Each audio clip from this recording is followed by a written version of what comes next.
Hey guys, I'm Lily's Bubble, and this episode of Raven's Drop was recorded in front of a live studio audience.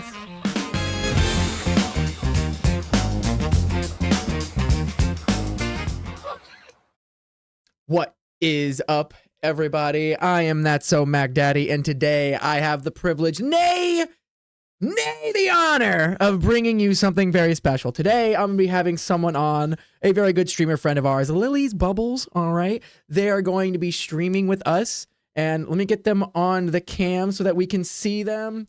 There they are. Can you hear us, Liz? Hi! I think so. We got all the audio set up correctly. Everyone can hear each other. Guys, if you don't already know Lily's Bubbles, Lily is amazing. Lil, tell the people about yourself a little bit. Hi, my name is Lily. My Twitch is Lily's_Bubble. I do a little bit of everything. I do a lot of variety games.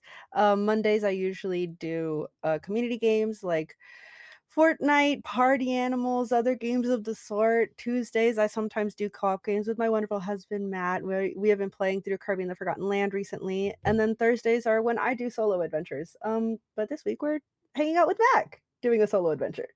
Doing a solo D&D sesh. Not a lot of folks get one of these, I gotta tell you. But honestly, solo D&D sessions are some of my favorite sessions to have with people. And like this whole month of just going through everybody and just seeing all their personalities come out, chef's kiss. And I'm excited to see how Callie hammers out into all of this, because the way you role player is fun. So I'm excited to see how this is.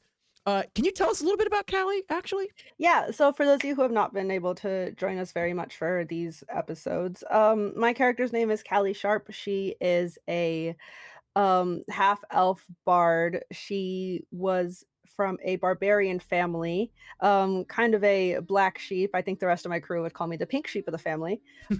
She is very much known and teased on by her friends in the campaign because of her pink hair and her just how bright she is compared to maybe the darkness around her. She's very quick thinking. She loves her friends. She likes to think on her feet and make people laugh, even if some people may not find her funny. Um, she does whatever she thinks is best, and it may have put her life in danger once or twice already, but hey, she's still alive, and that's what matters. Yeah, that's the only thing that matters is survival. Survive. All right, guys. And with that, do you remember what happened last time we played this game? You mean last time before I almost died? Just for the second time? Yeah, just a little bit. Last time we were, so first episode we had the job to take down a windmill. That kind of went haywire. Episode 2, I believe, we were like, well, we gotta cover this up. We gotta be honest and tell the people who hired us what happened. But as we were trying to figure out what to do, where to go, we got ambushed by like 2 big dudes. One of whom has a weird connection with me or something. It's really interesting. You guys should go check out the VODs that Mac has on his YouTube channel and the ones on mine. First episode, I shook someone's hand and he has a really weird lizard-like hand, even though he looks human. So then in the second episode, it's almost like there was a rune on my hand that was glowing on that arm that he touched. So it's very weird, and I'm concerned that Callie may or may not have wrapped herself up into some trouble and therefore looped her friends into it. So that's what I remember. Yeah, and then what happened after that? You guys went to back to the tent town that serves as the old town revitalization project. And what was Seven, maybe another member of your party, doing at the healing tent?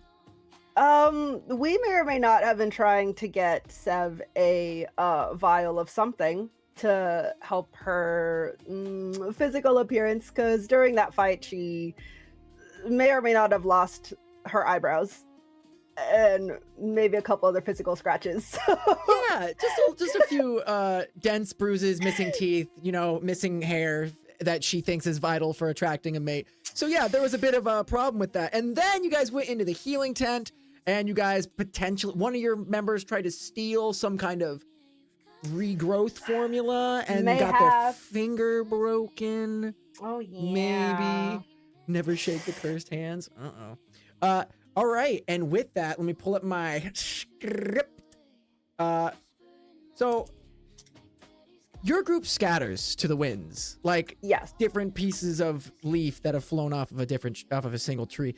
You notice Narissa, she heads directly towards the city gates, ignoring the line, and just walks right over, like through a bunch of people, like cradling her broken hand as like her fingers like bent almost completely backwards. There's like exposed like blood and like cuts on it as the skin's been pulled. As you like, please roll over here. You're like, and then you see Everett Sandrovo, the rogue with the dry humor or lack of, has vanished completely. You do not know where they are. And the last time you spoke to them, they literally said she's about to steal that. Before Narissa got her hand broken. You see Sev Day, the one that you guys went into the healing tents, the human farmer that is missing.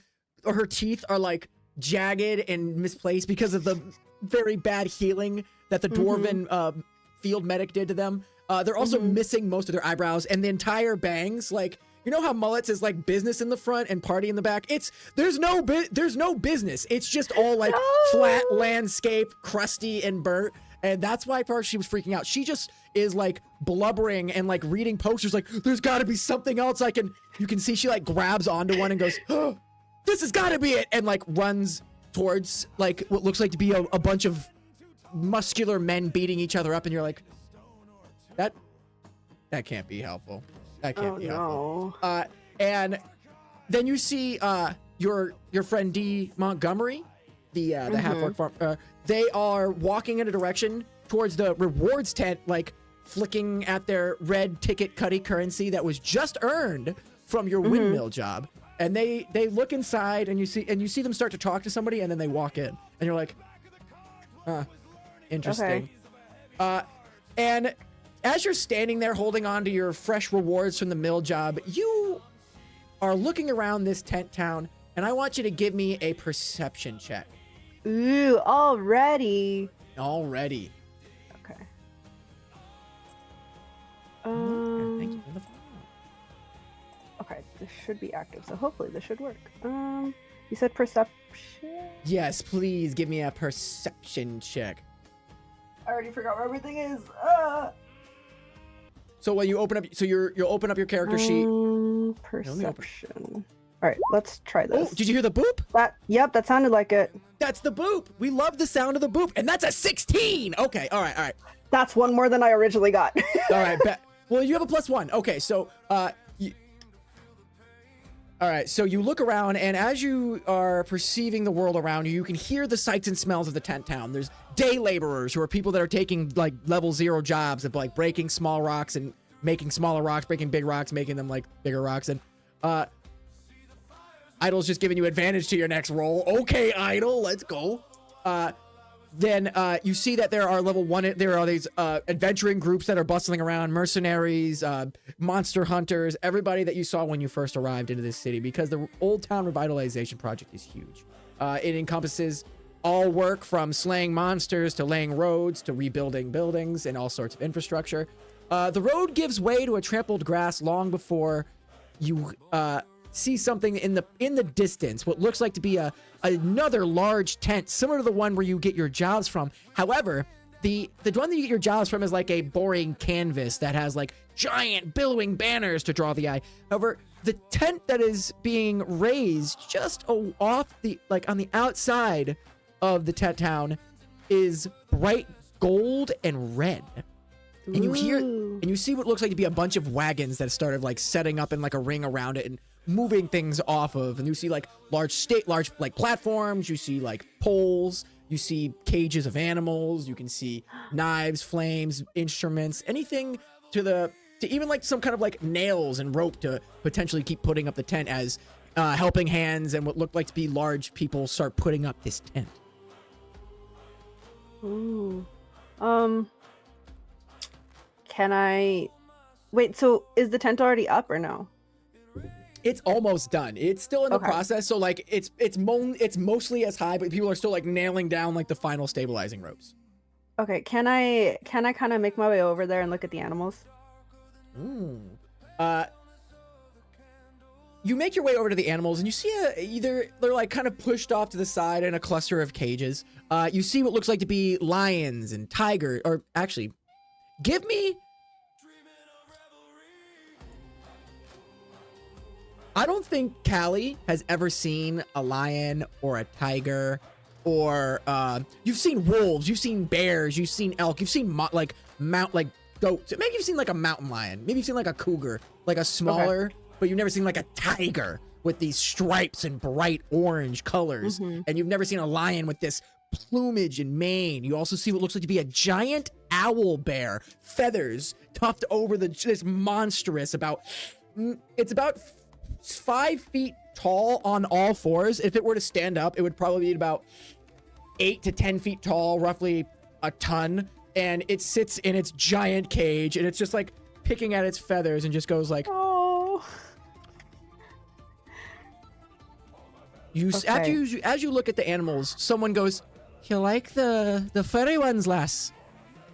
I like turn around towards the like sound of the voice. I'm like, yeah, I've never seen animals like these before. As you stare and look, you see what looks like to be a very tall, gangly, blue furry faced, like almost like a deer nose, like pushed up slightly. They have soft eyes. They have a humanoid head, like a humanoid body, you know, arms, legs, torso. But their feet end in what looks like to be like paws, almost these wide, long pads with big puffy toes. They are barefoot. They're clothed. They have like some nice robelets on, like sashes around their waist. They have a staff by their side. This is a furblorg, a forest person. And she is skinny but very tall and covered in like very short blue fur. It looks very soft. She looks very fluffy. She goes, "You like the furry ones, Les? You've never seen any like this." No, I haven't. Wow. Yeah, all these animals are beautiful. I like gesture back to the cage and I look back to her and I'm like, I honestly left my village because I wanted to learn more. I felt like I was in such a box my entire life, and there's so much out there, you know? I do, lass. These animals have come from places you've likely never seen. And then she looks over you and goes, "Hey, lass," and she walks over to you and like grabs your wrist and examines you more. "Why are you covered in blood and bruises and burnt clothing? You look like you've just come from a fire." Ding ding ding. Yeah, I was on a job over at the other tent with my friends, my group. I don't know where we stand quite yet. I think they're my friends. Anyways, yeah, we kind of had an accident and there was a fire and I almost like died twice, and so yeah, it's been kind of crazy recently. Crazy's our life, but she looks you over now. "I've never had a day like yours in a long time. Are you here for the circus, lass? You can see all these animals perform live tonight." Oh, tonight? Does it cost me anything to get in? Oh, I'm not quite certain how we're going to be using the currency. Your town out here seems to only use some red paper as money instead of gold. Yeah, We only it's really called- accept gold. Yeah, it's called squib. You What could an ugly probably... word. Squib. I don't know where they got that either. It's a silly word if you ask me. Fatty. Well, how about you come inside and see if it's something you might be wanting to pay a squib, or typically it's 2 silver pieces. But I don't know how to work out the currency thing. Come. I don't know either.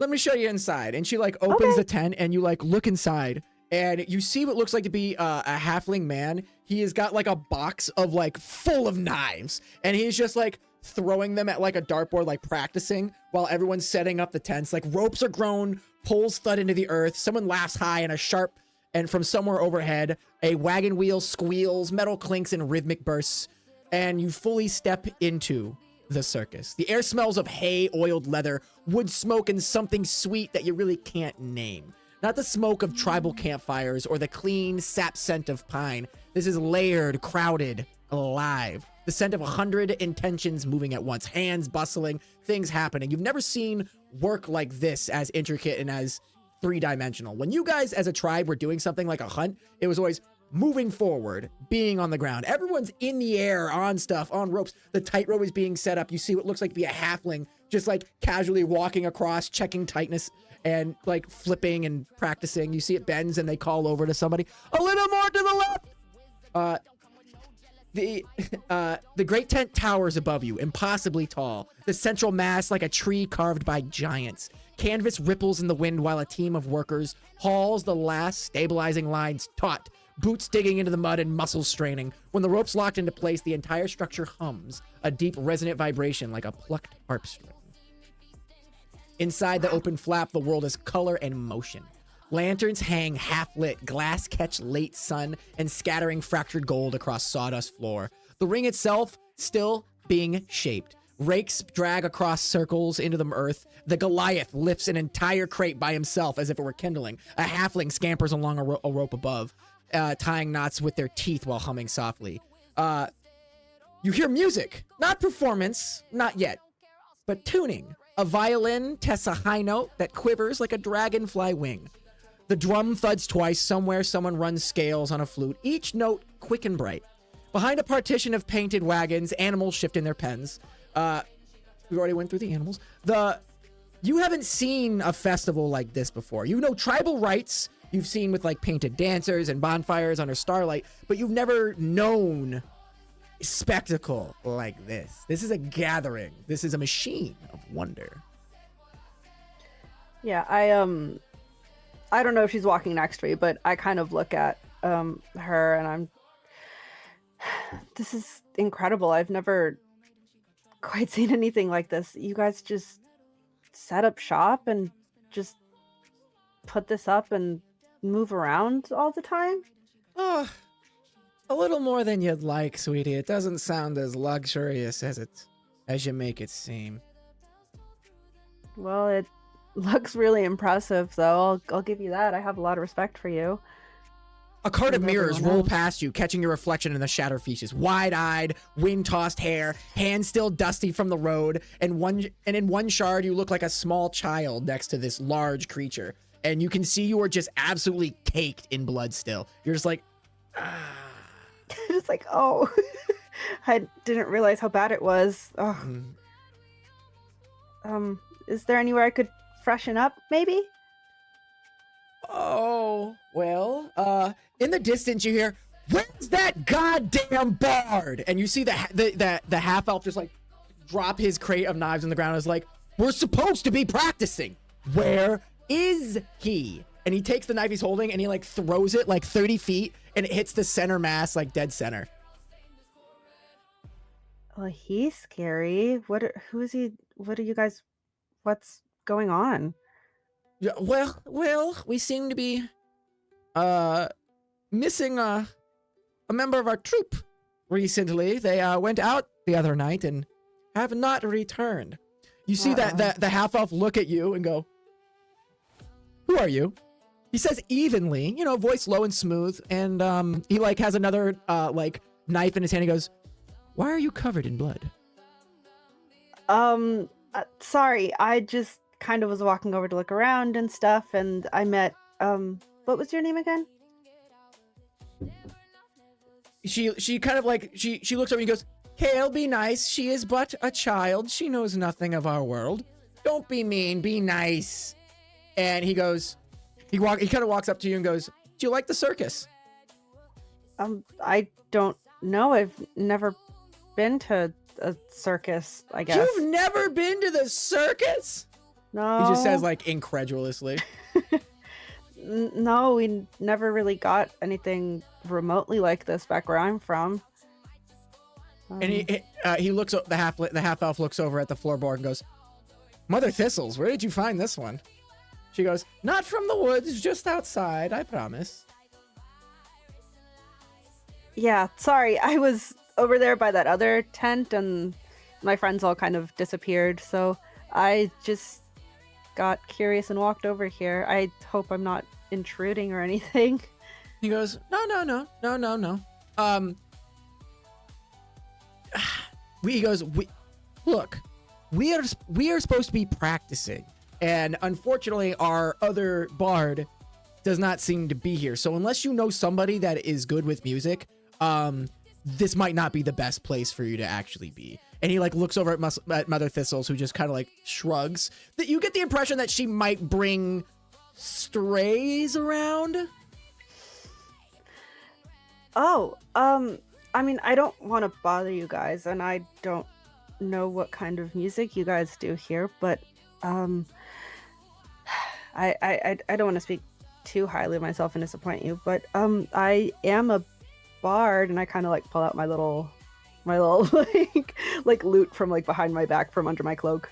You just kind of like, as you pull your lute out, all of a sudden you feel this like crumpling and folding underneath your cloak as you realize you were thrown and slammed on multiple times. Your lute is like the only thing that was holding it together was probably the case that you have it strapped under you behind your back, as it is like crushed underneath you. As soon as you pull it out, it like crumples into a couple pieces. The string's broken. You're just like, oh no! I'm just like,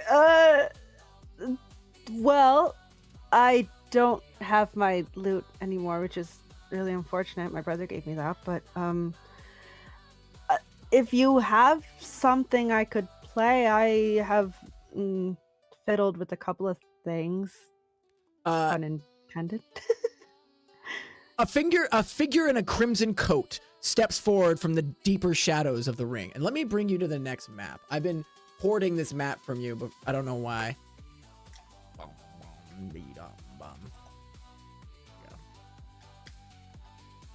There you are. And then for this one, I have to change it too, because I don't know why.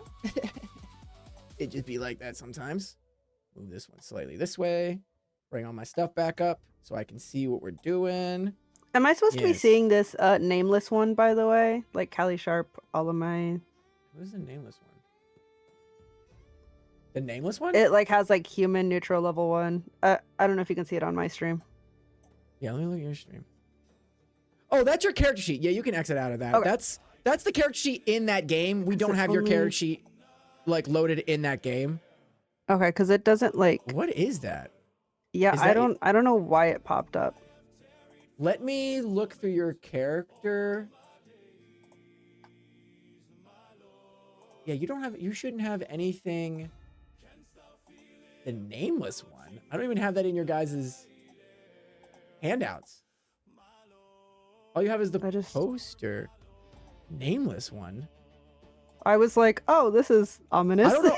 I don't know what that is, Lily. That's crazy. Can you close it? No, like it's like I can click on my name and then close that, but then it just brings me back here. Let me just refresh the page. Hold on. Yeah. I was like so nervous last night looking at it, and I was like, why am I the nameless one? What? Yeah, see, it just pops back up, which is like fine. I can just... No, something's wrong with your character. Is it your character sheet? Uh-oh. No, your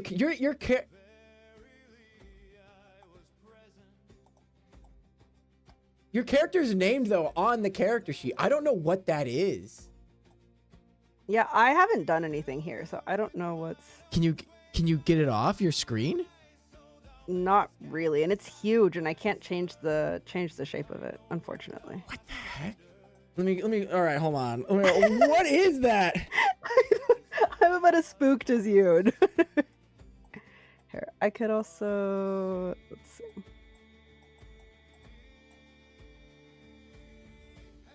Can I just... Oh, dude. All right, so this is not uncommon. It looks like your friends had made some visual customization with their browser that could easily be hiding or showing on the window.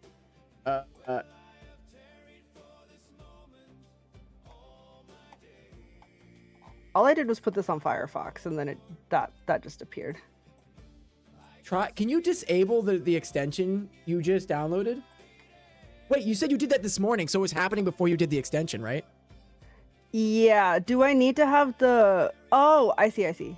Hold on, if I remove that and then refresh. Oh, Oh, okay. There we go. There we go. I guess I installed the wrong thing last time. Oh, I guess. maybe. It And could I must be. have installed the D20 one instead of the Beyond 20. Oh, yeah. That's Okay. probably what happened. Yeah, they're very confusing because they all basically say and mean the same thing. All right. Okay, Let me well, now make that we sure got that figured out, we can did. proceed. I'm so sorry. We got that. No, you're good. And in the editing, I'll just cut it out, so it's perfectly fine.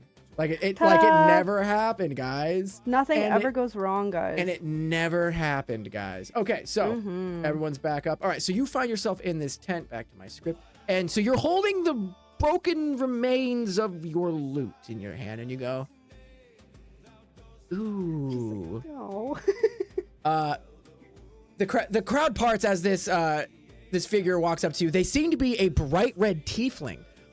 They have a very sharp features, humanoid. They have these goat-like horns that extend back to their skull that like fully covers their head, and they have cloven hooves, so they like walk with like a up to you. He seems to have a lot of swagger. He's got like open chest like shirt. He's got a big like coat as you would expect. He's got like a big top hat that's in his hands. And his like gloves are immaculate. His horns are elegant. When he clasps his hands behind his back, like his shadow seems to be moving just like slightly slower than him in the lantern light. You think you are seeing it wrong. Give me a perception check.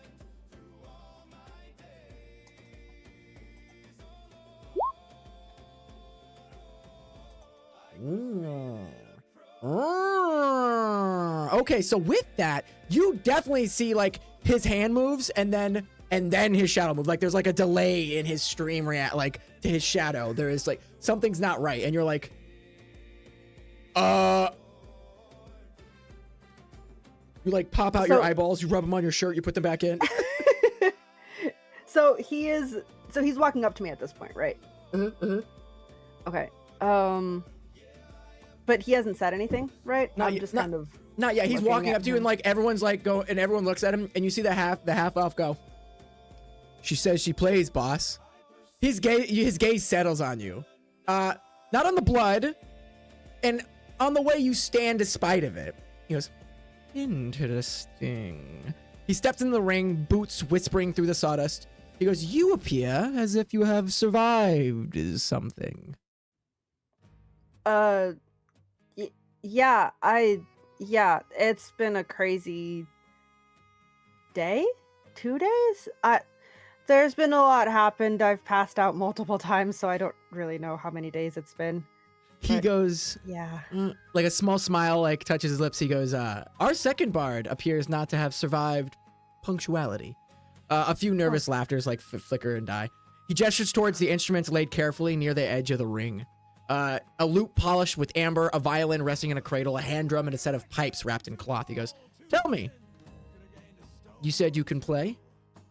A little bit. I mean, I'm kind of self-taught, but I would like to say I know enough. I don't know if I know enough to help you guys out. I mean, this seems like a very well-oiled this group of people running a good show. Like all eyes are looking at you now, and as you as he goes, we're short one bard tonight.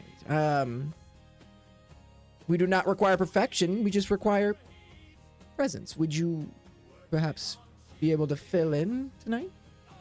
I can try. I would like to. Yeah, sure. Yeah, why not? Perfect.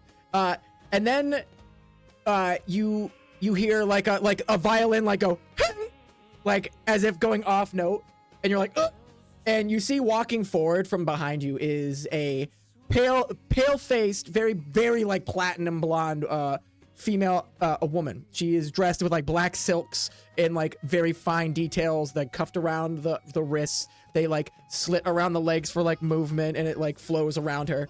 And she goes, we're just taking in riffraff off the street now. I just kind of look towards the ringleader and Mother Thistles, I'm just kind of like, I, it's not up to me. Sorry. The violinist steps forward, like very precisely calculating, like 3 paces away from you. She does not hurry. Lantern light finds her as if it's been waiting. Her pale hair is woven back intricately and fine braided, threaded with living blossoms that seem to bloom faintly at the edges. Small white petals unfurl, closing and opening softly beneath. Her posture is perfect, shoulders relaxed, chin level. Her gown is layered silk and muted spring greens and soft gold fabric, cut to move without tangling. She carries her violin like one might carry a blade. The performer shifts her weight. Knife thrower folds his hands. The halfling drops lightly from the tightrope. A dragonborn leans back on a support beam. It goes against his weight. The ringmaster says nothing. Violinist stops measuring you briefly, and then she extends you the violin. And then a small booklet. She goes, start with this. Oh, Can you play a violin? okay. Can your character play a violin? I have I have the flute, the lute, and the war gong. The flute, the lute, and the war gong. Okay. You look at the violin as if it were some kind of strange creature. Go ahead and give me a intelligence saving throw which you can make with advantage to see how well you know how to play this instrument. You said intelligence? Yes, saving throw. Yes.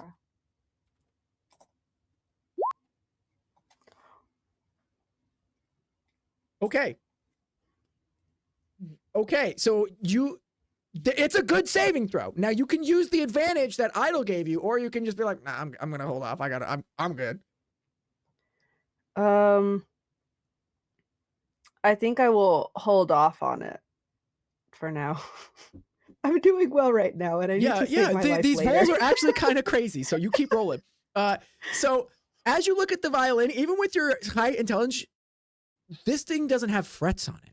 Unlike your lute, which has like basic, like bigger ones, so you can realize this is fretless. You're like, you would have to like sit here and play with it for at least an hour to be able to figure out where the notes are, let alone play something. You open the booklet and it is black lines stretch across the paper in nice staves, notes cluster in unfamiliar constellations, quarter rests, tied eighths, accidental scattered like deliberate scratches, a key signature that you do not recognize. Your eyes move left to right. Nothing connects. It's not language. It's geometry. The silence stretches. The halfling leans forward, like on the tightrope, like watching you, like dangling. The knife thrower that's kind of like. And finally, after a long breath, the violinist like releases like an exasperated sigh. Goes. She can't read. She can't read it. She like snatches it out of your hand. She goes. She's annoyed. She like flips it closed and tucks it back in her sash, and with like very controlled precision, she goes, "You must have heard something. You had an instrument, play something, songs, rhythms, festival patterns." She like gestually like with her bow like gestures at the other instruments and goes, "Music doesn't grow in silence." Okay, so I walk over to the table. Can you remind me what is on that table? On the table is a violin, flutes, like a pan flute, and then a hand drum. Okay. I go ahead and I kind of like slowly like caress kind of all the instruments, right? And obviously like my hand kind of lingers over the flute and the drum.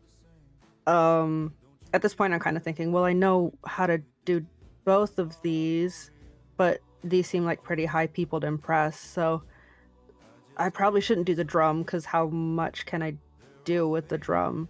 Give me a performance check. So let's find out. Let's see if you're good with the drum. Just to see.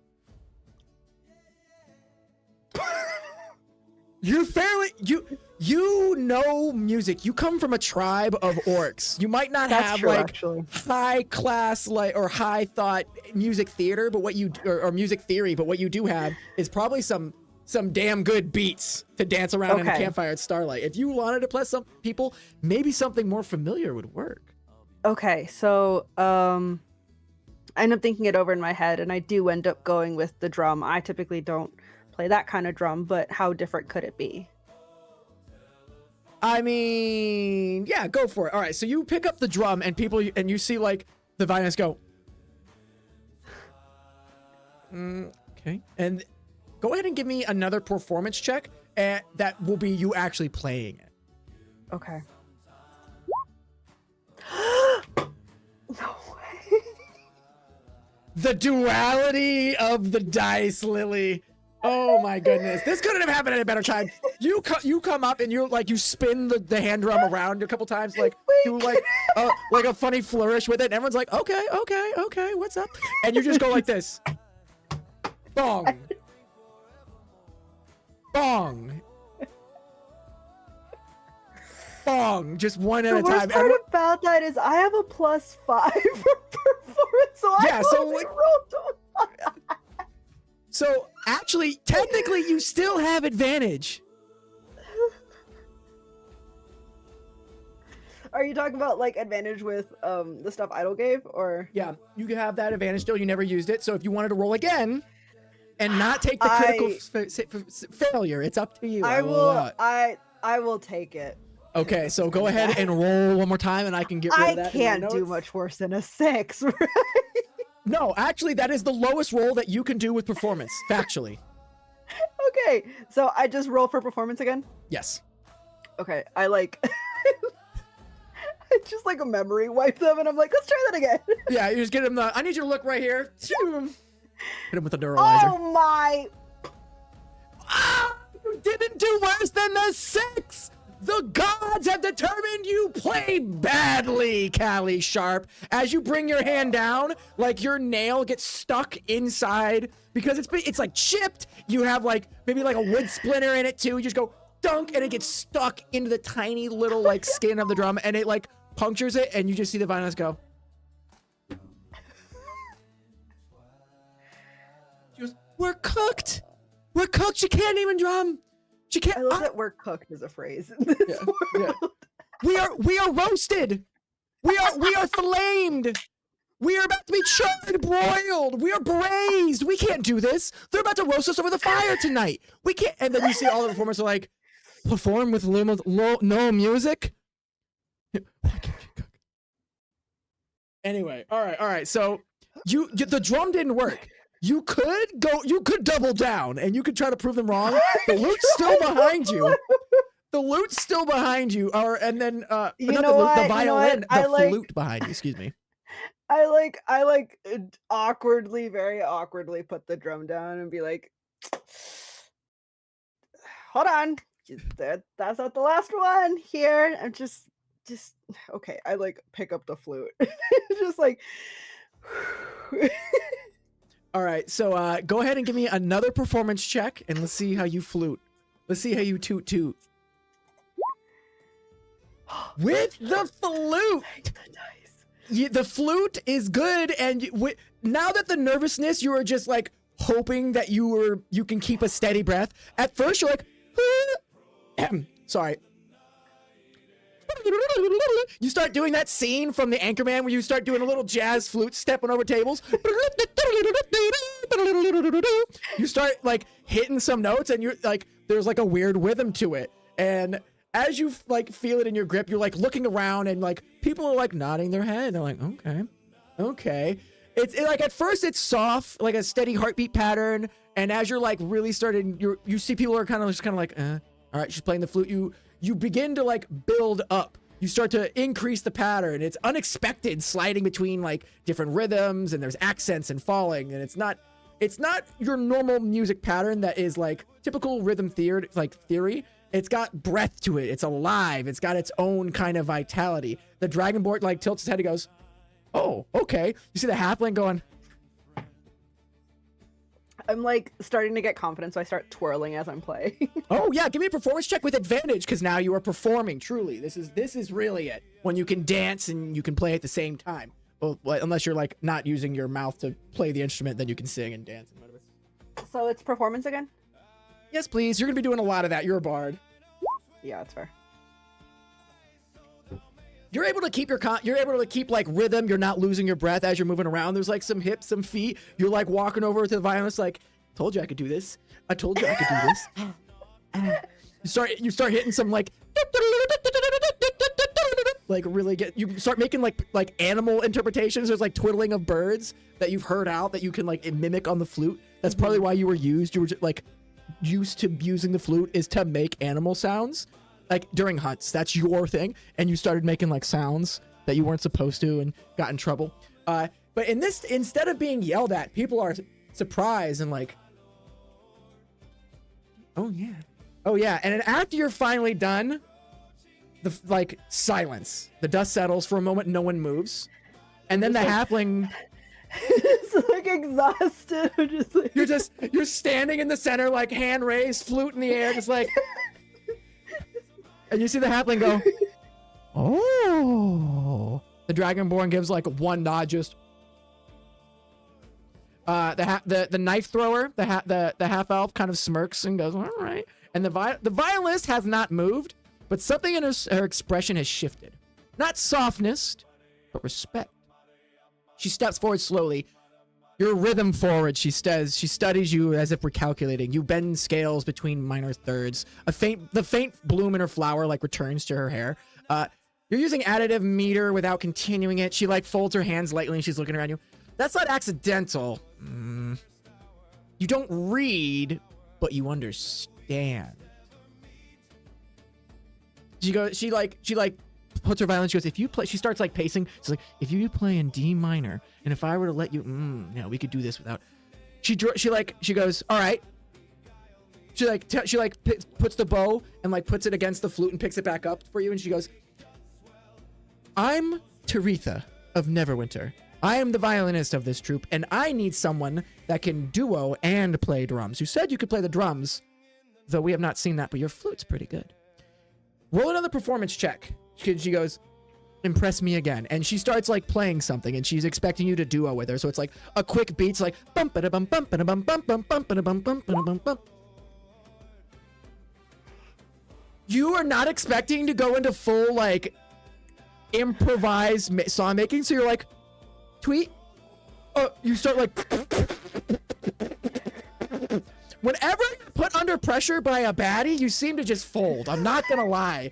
Every time this woman has asked you to do something, you have folded like a house of cards, unfortunately. To be fair, though, I've also been the only bard in a group of barbarians, so they're never pressuring me. I'm just in my element when I do that. Yeah, so like when no one wants you to do it, you're the best at doing it. But when someone wants you, you're like... I'm a nervous girly pop. What can I say? Oh, honestly, no. Very valid. A little nervous girly pop is Callie Sharpe. Little pinkie pie. As you start, like, she takes the bow and like puts the flute down and goes.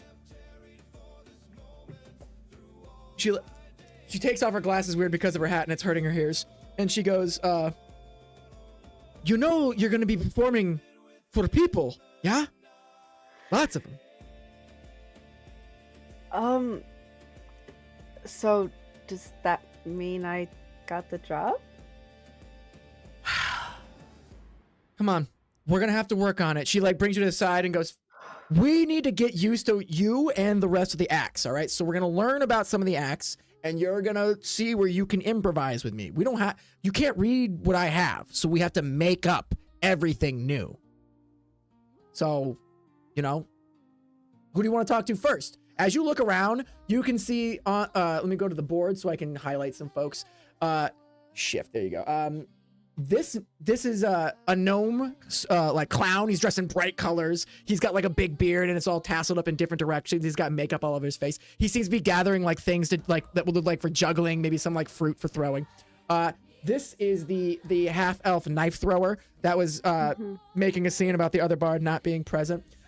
This is Mother Thistle. That's the one that you met outside near the animal pen. She seems to have like gone off to handle some animals as a animal handler would do. Over here, you seem to sitting down, not doing anything, not even like attempting to move anything around her. There are people moving things for her. Seems to be a woman you might recognize. Go ahead and give me a history check.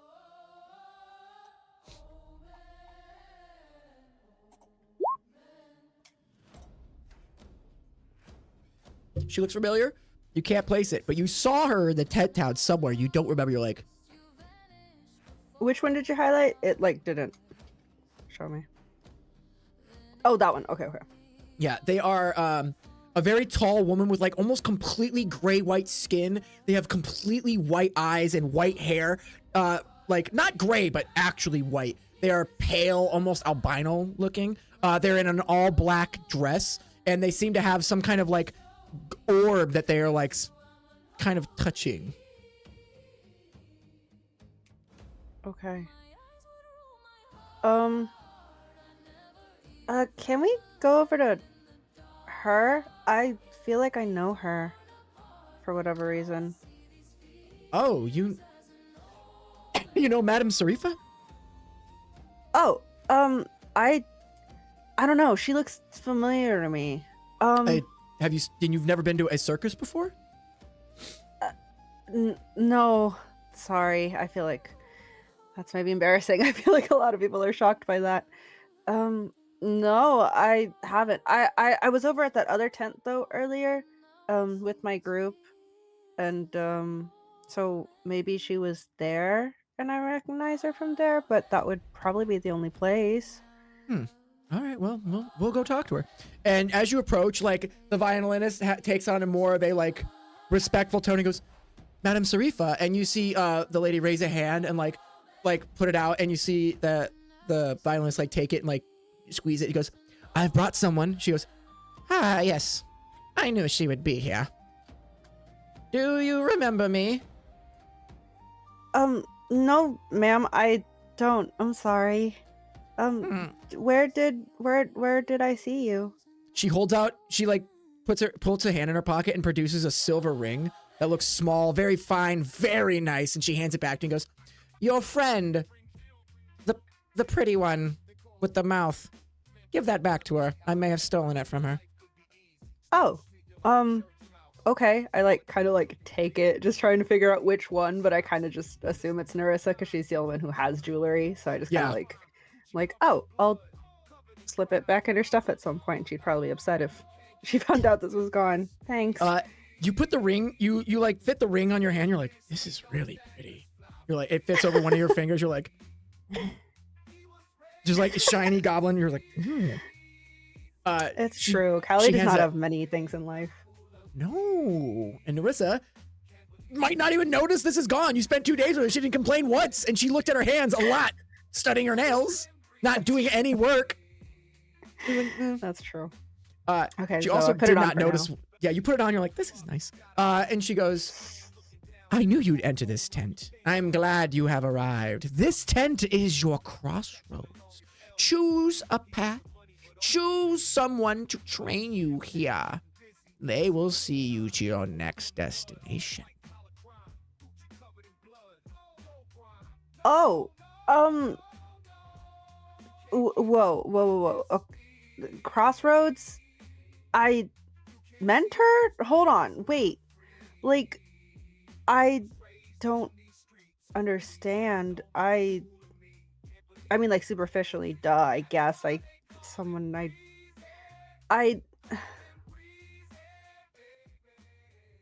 You're very confusing, you know that? Yes. You know, once you reach to be about 277 years old, you forget a few things in the old knocker, but you stay as sharp as you can around those who are sharp. Isn't that right, Taretha? Yes, Taretha. That's what I meant. She goes, "All right, wow. Madam Sarifa, it's almost your nap time, and then you're doing your readings beforehand outside." She goes, "Yes, I should go." And she stands up very precisely without any help. No cane, no walker, no hand-holding, just walks to her tent. And you're like, "Isn't she blind?" He goes, "Yeah, very blind." Oh, okay. So I guess I have to find a mentor here? And the violinist goes, "I don't know what that means." Okay. We do need to learn the acts, though. She doesn't have an act. Right. Sorry. I just got knocked over the head quite a few times, so I'm... It looks like it. Come here. So before we look at anybody, let's get you cleaned up. Come on. And she walks you over to like her little private area. They don't have like rooms in the tent, but they have like ropes strung up and then big like fabric hung over so it like segments them. So she like opens a flap and you can hear like people like doing makeup or like setting up stuff outside. Like there's like crates being unloaded. So you're like like people are moving. It sounds like it's a lot of hustle and bustle around you. But once you enter into her like little section where she's like a single bed, a small wardrobe, and then like a armoire closet combo thing, where she like opens up it and there's like 17 outfits. She goes, "You look roughly my size." Starts flicking through. What's your best color? She starts like putting things on you. No. Well, I would say it's pink, but I don't know. I've never really tried other colors. We don't. Pink. Here, try this. I hate pink. I haven't worn this. Try this one. And she presents you what looks like to be like a riding tunic. It's not something that would be performative so much as like practical. It has like a salmon-y colored like pant with like a lighter, almost white off pink top. It like has like a similar cloak to yours, but the clasp at what catches your eye. It has 2 violins for clasps. The cloak you don't care about. You have a cloak, but it's a little beat up.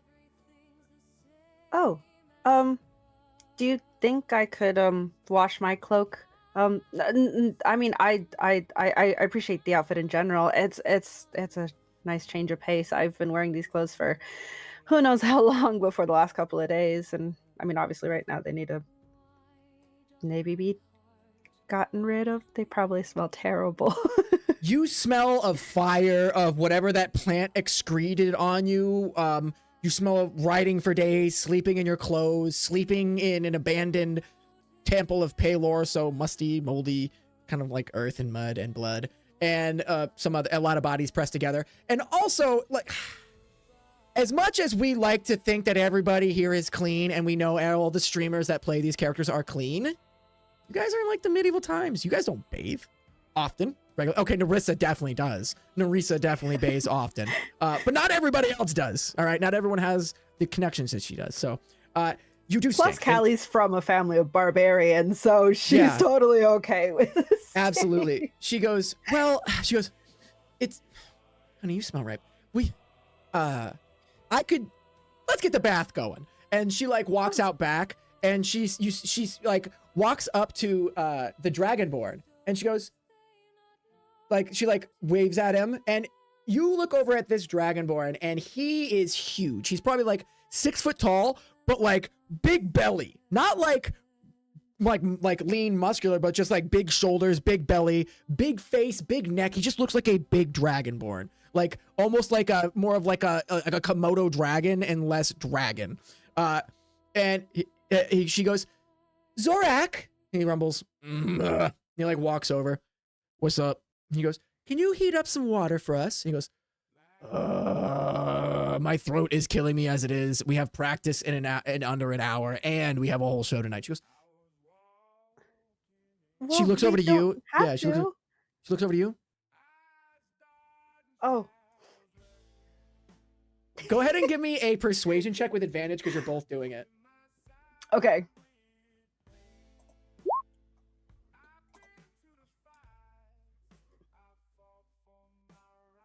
Oh, he looks and goes, like you guys are like looking up at him and just like big eyes, and he just goes,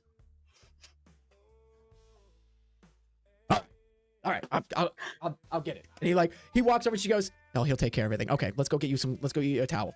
Okay. He comes into like, she brings you to like a common tent. It's like much smaller. It's only about like 5 feet wide. There is like a space where it looks like people have been washing things, including themselves. There's like implements. There's like one giant bar of soap that people are like, have like a cutting wire and they're taking bits off of it, like communal soap. And he comes back with a giant tub of water. He's carrying, he's like, "Ugh, ugh, ugh," and he like drops it on the ground in the mud. And he just goes,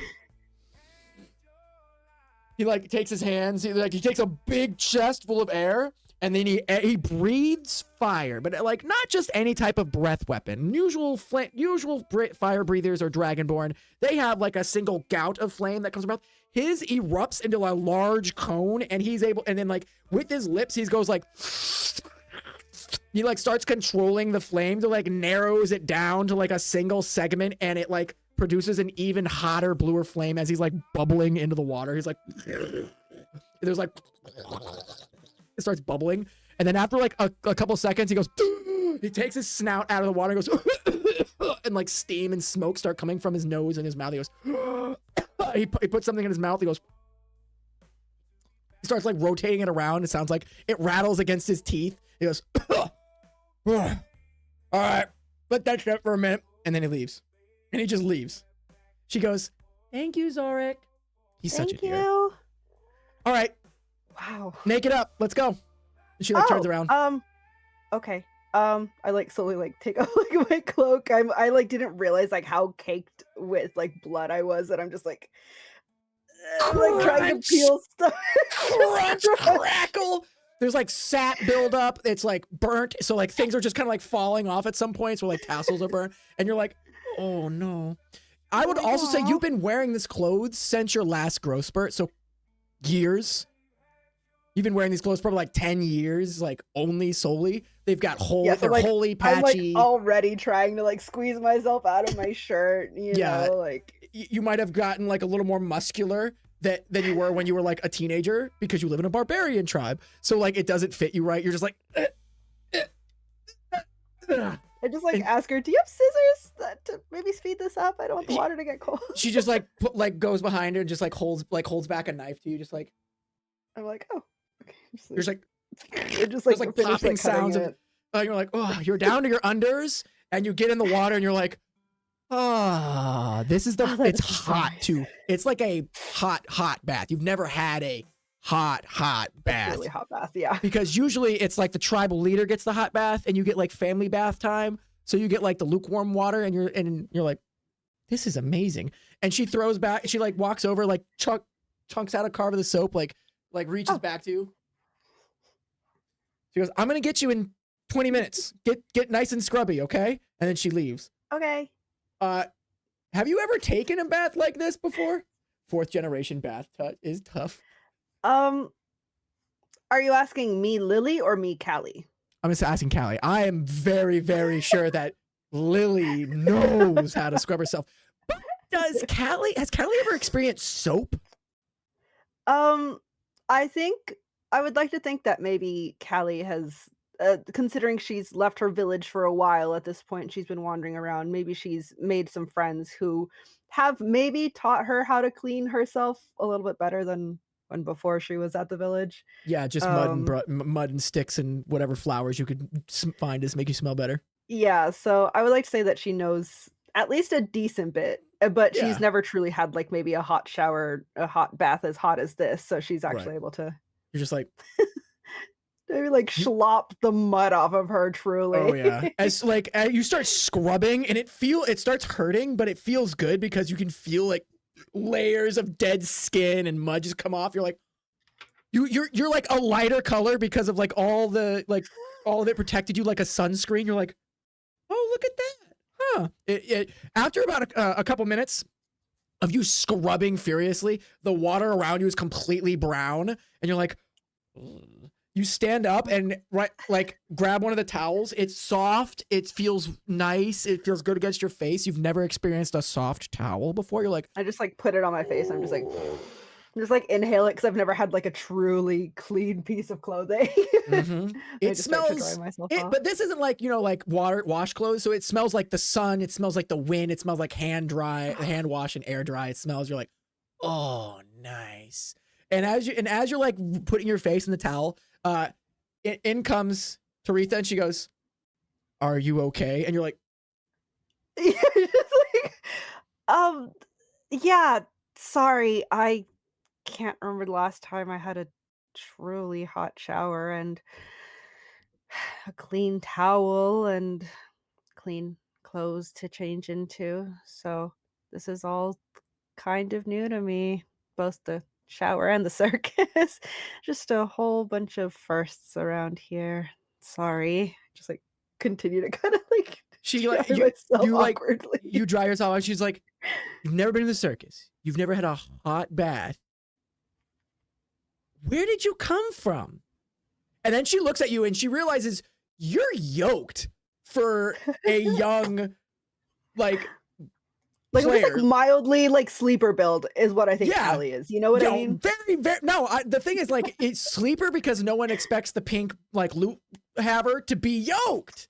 That's the thing. Like, your shoulders are much broader than Taritha's. You have, like, just, like, big arms, big back, like, big thighs, like, big butt. You're just like, ugh. Because the thing is, too, is like my cloak is big and I almost never take my cloak off, so you can't really tell. Exactly. True sleeper build, Callie Sharpe. She like grabs your muscles. She's like, oh my God, where did you come from? She like grabs your hands and she looks at them really quick and they're like burnt, scarred, calloused, like calluses from playing like the lute, calluses from hunting. Like you've got a lot of life experience in these palms. And she just goes, I'd like kind of like shyly take my hands away because I'm nervous, you know. I'm kind of never really talked to anyone truly like that because I'm always hopping from place to place. I just kind of look down and I'm like, well, I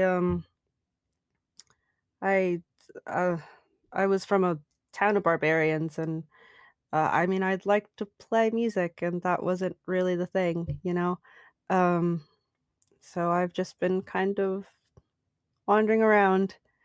Uh, I don't know. I would say trying to find my place, but not really. I mean, I want to explore more and I mean, look at me. I'm at the circus. I'm taking a hot bath. I'm, you know, like getting all this stuff that's new and I'm doing what I wanted to do with my life so far. So should be good, right? she's like got her hands on your shoulder. She goes, you can see like there's like one tear. She's like, she like breaks down a little bit emotionally. Oh, and I was so mean to you. No, I just thought you were no. trying to steal my show. She breaks down. No, Oh, I'm no. such a bitch. No, Callie's like also like crying. She's like, no, you're not a whatever that word means. You're like, oh, what? And like, you guys are like crying, and you see the halfling tightroper just kind of like peek in a little bit. And goes, are we having a cry session? No one invited me. Rough. I'm kind of in a towel though. Maybe if I change, you can join us. She says, you ain't have nothing I haven't seen, love. Oh, I guess that's true. Sorry, you kind of just freaked me out, just peeking in from. This is the girls' there. tent. Anyone that comes in gets a real sharp boot. Mother Thistle here, none of it. Especially not when the owl bear Mackie is out. Ho, ho, Mackie attacky. Well, yeah, then yeah, come on in. She goes, oh, good. I've been practicing and I need to get ready for my show. Is it my turn to have the bath? As you realize you guys have been here for like a little bit longer than you were supposed to. She said she was going to get you in 20 minutes. It's been like maybe 35 of you guys crying. Oh, right. Yeah, you can have the bath. You might want to switch out the water first. She like peers her head and goes, dear gracious, because she's so short, she has to like tiptoe up on it and goes, oh, dear me, what did you do in here? Gracious. Oh, she sniffs it. Oh, she looks at it and goes, sorry. I'll just get ready I'll just bathe tomorrow. And she walks out as you're like, was this a shared bath? I'm sorry. Yeah, she looks at you and goes, yeah, this is a common space. I should have probably. I should have gone last then. Oh, it's good. I'll just ask him to do it again. I was. Okay. But you were really filthy though. Okay, come on, let's go back. And she like, you guys, okay. She like puts like the towel over you and you like put the pants on and like the new boots and you're like, these fit very nice. They're a little short for you and she is much skinnier, but so it's like very form fitting, but you're like, covers me well, feel good. As you look at your cloak, the rough spun, blood covered one that you had since you were like 7. So it's like a half cloak, like a little cloak on you. You know what I mean? And then you look at the nice riding cloak that comes with the fit, with the nice clasp that's got the violins, and you like, have kind of a decision to make. She looks at you and goes, "You're not keeping that little thing, are you?" Uh, I I don't know. I've had this since I was a kid, you know? Um, I mean, but it's filthy, right? So I don't I know. mean, you were filthy Well, too. I guess that's true, but I don't know. It feels like I've completely washed away who I was and I've gotten rid of my clothes. And I feel like maybe the cloak is my loot is completely destroyed. I don't it's one of the last things I have, you know? She I goes and should goes. She puts her hand on it and goes, "Keep it." And then she like takes the other cloak back, and you hear like a, and she hands you the clasp, and she goes, "I never liked it anyway." And she like throws the new one away, back in the closet. Oh, um, I was never gonna wear it. thanks. Okay, we should get maybe back to Right? looking We have around to and go. getting We have to ready. go talk to people. Oh my god! I got so Yeah, distracted. maybe. This has actually been so fun. I don't get to have girl time, Mother Thistle never wants to talk about this kind of stuff. And she looks over at the tightrope walker who is like barefoot, like wearing like the tiniest amount of clothes possible, and is just like covered in bangles, and is just like chewing an apple, and like goes and just like keeps walking. She goes, anyway. Well, at least for now you have me, right? Sorry for being sappy anyway. Things have It's been nice to be really sappy. weird. I'm always so Yeah. guarded. That's why I was such a bitch earlier. I'm so sorry again. Oh, no, that's okay. I feel like I've been I don't know. I feel like I constantly try to keep my own spirits up, so I feel like I've since I almost died twice, like, the last couple of days, I feel like I'm, I don't know, maybe reevaluating things a little bit. So, Yeah. sorry it's all coming out now to someone I don't know. Well, someone I'm getting to know, right? Yeah, we're gonna be good friends, especially if you hang around Okay. the circus with us. Come on, I'll go introduce you to Kale. He's kind of an asshole, but he's funny. And she Oh, walks okay. over to the half elf knife thrower. He's tall. He steps forward near the target board, and he's got 3 throwing darts in his fingers. He like runs them, like they all like trickle waterfall down his fingers back up into the part where they were. He goes, "Hey, I'm Kale," and he just goes, and all 3 of them throw at the same time, and they all land like perfectly in a line where where his knuckles would have been on top of each other into the target. He goes, "All right, so music for tonight. Why are we talking about music?" And he looks over at Teresa. She goes, "She can't read our music. We have to learn how to play it together now. We're improvising." He goes, "Oh, you know how much I love improvising and not sticking to a script." That's I so mean, sarcastic. he goes, "Yeah, sorry, that's not a good look." He goes, "Hi, I'm Kale," and he like reaches out his hand. His hands are covered in like scars from like playing with knives, and you're like, I'm like already kind of wary from what happened the first time I shook someone's hand, so I'm just he, kinda like you hesitate. He goes, he just goes for a knuckle. He's like, not a shaker. That's fine. You knuckle bump. He goes, "All right, cool. All right, so music. What do I like? Teresa, what do I like?" She goes, "You don't like anything." He goes, he's like, "That's right. I fucking hate everything." And he like takes a knife and he like throws it underneath his leg and it hits the dart. He goes, "I need something fast." You know what I mean? This is suspense, so it's got to be like, and she's like, oh god. She's like, he goes, how about start low, like slow, build that suspense, like, I have like, and every time I throw it, I want you to make like a cool sound. She goes, "We're not doing that. We've talked about that. The music flows, you throw. It's not based on you." And he goes, "I don't like that. What do you well, why think?" not? Yeah, what do you think, new girl? Um, I mean, why can't it kind of be determined by what he's doing? Oh, the name's Callie, by the way. I don't know if I introduced myself. Oh yeah, Um, what's up, Callie? um, but I mean, I think he kind of has a cool idea. And As she's soon as you very say hesitant. that, both the elf and the half elf look at you and go, the elf's just like, "What?" And the half elf's like, "You do? I like her." Teresa, get out of here. You're old news. Yes. Wait, no. Girl. He like actually like kicks her, kicks her, like pushes her and moves. She's like, "Oh." And as like he goes, "All right, so I like what you're thinking. All right, so here's what I'm thinking. Every time I throw, you make like a or like you were playing that flute. Do that flute thing again where he goes tweet tweet tweet. Yeah, make like a tweet sound, and then when I'm like flicking it around, and he goes, like you see him just like as he does this, like one of the daggers like jumps around his finger, like wobbles and like flip flops, and then he like flips it, catches it, and throws it. Like do something in there, you know, like you know, make it funny. Okay. I'm a funny guy. Do you do that every time, like the 1, 2, 3, and then the no, not always this. or- Sometimes I do this, and he goes like, what? And he like catches it with his mouth. He goes, ah, and then he goes, and then he like takes his hands, he flips 2 of them over into the air and catches like one on his finger, and there's like a little blood that comes out of his finger, and then the other one catches on top of the dagger. Goes, na. That's some stuff. We'll improvise. Anyway. Okay. Oh, yeah. I like this one. I hope Felix never comes back. This is great. And she goes, don't say that. All right. Well, you've met Kale. Who else do you want to meet? Let me remind you of who you've got. So there is the halfling, the little one that we were just talking about. She's on the high right now.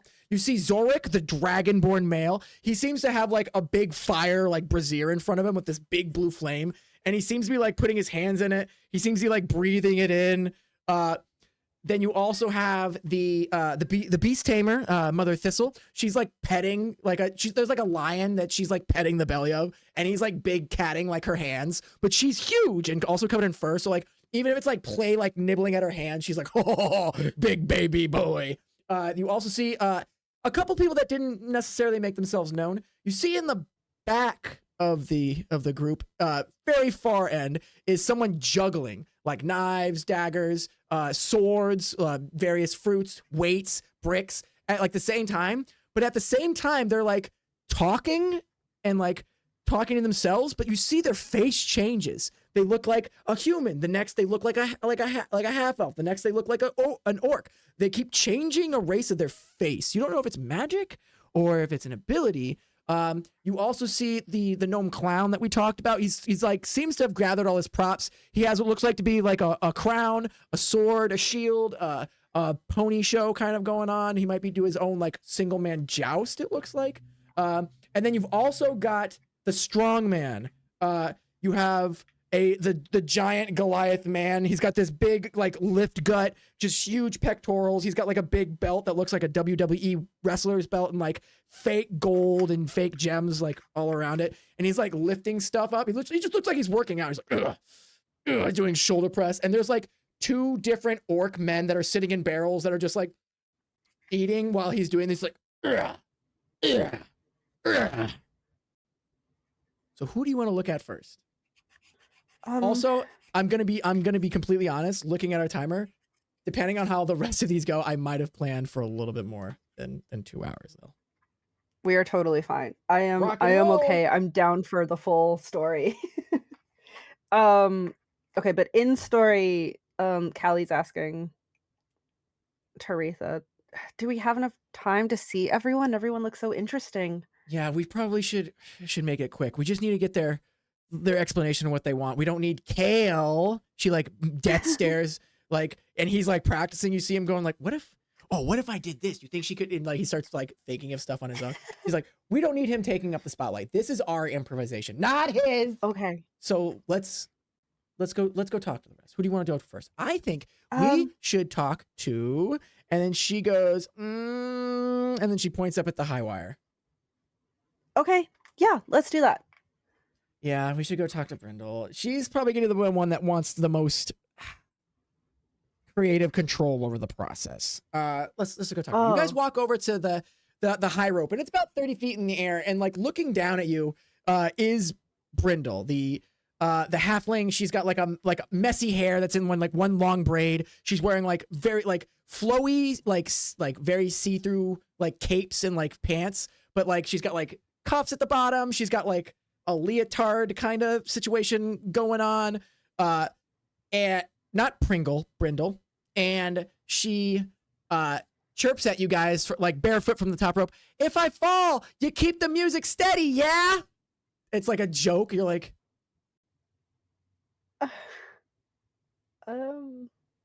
Has She goes, she ever watch, fallen and before? she literally falls backwards, and you're like, oh my god! And as she does, she catches herself with her hand and flips back up on top of the rope and like lands perfectly. Ta-da! Thank you. Yes, yes. Just like freaking out a little bit. She Just was like, yeah, she does that all the time. Just wait till you see the one where she okay. grabs her with her teeth, and you're like, yeah, we should. This is why I wanted you to prepare for this. She's gonna fall. She is going to do that. Just play. Just keep playing the music. Yeah. But if she does actually fall, immediately stop playing the music. Show's over. We gotta save her. Do you know any healing, by the way? Do you know how to heal? I do actually. That's good. Oh, really? Damn, what can't you do? Yoked? Healer? Do you cook? I mean, kind of traveling around, I kind of either befriend people and grab a meal or try to cook out by a fire, but I mean, I don't know if it's good. I've never really made my food for anyone else. Well, you're here and you survived this long. That's all I can ask. Anyway, all right. She goes, Brindle, what do you want? She goes, I want something high and lofty and sweet, like me.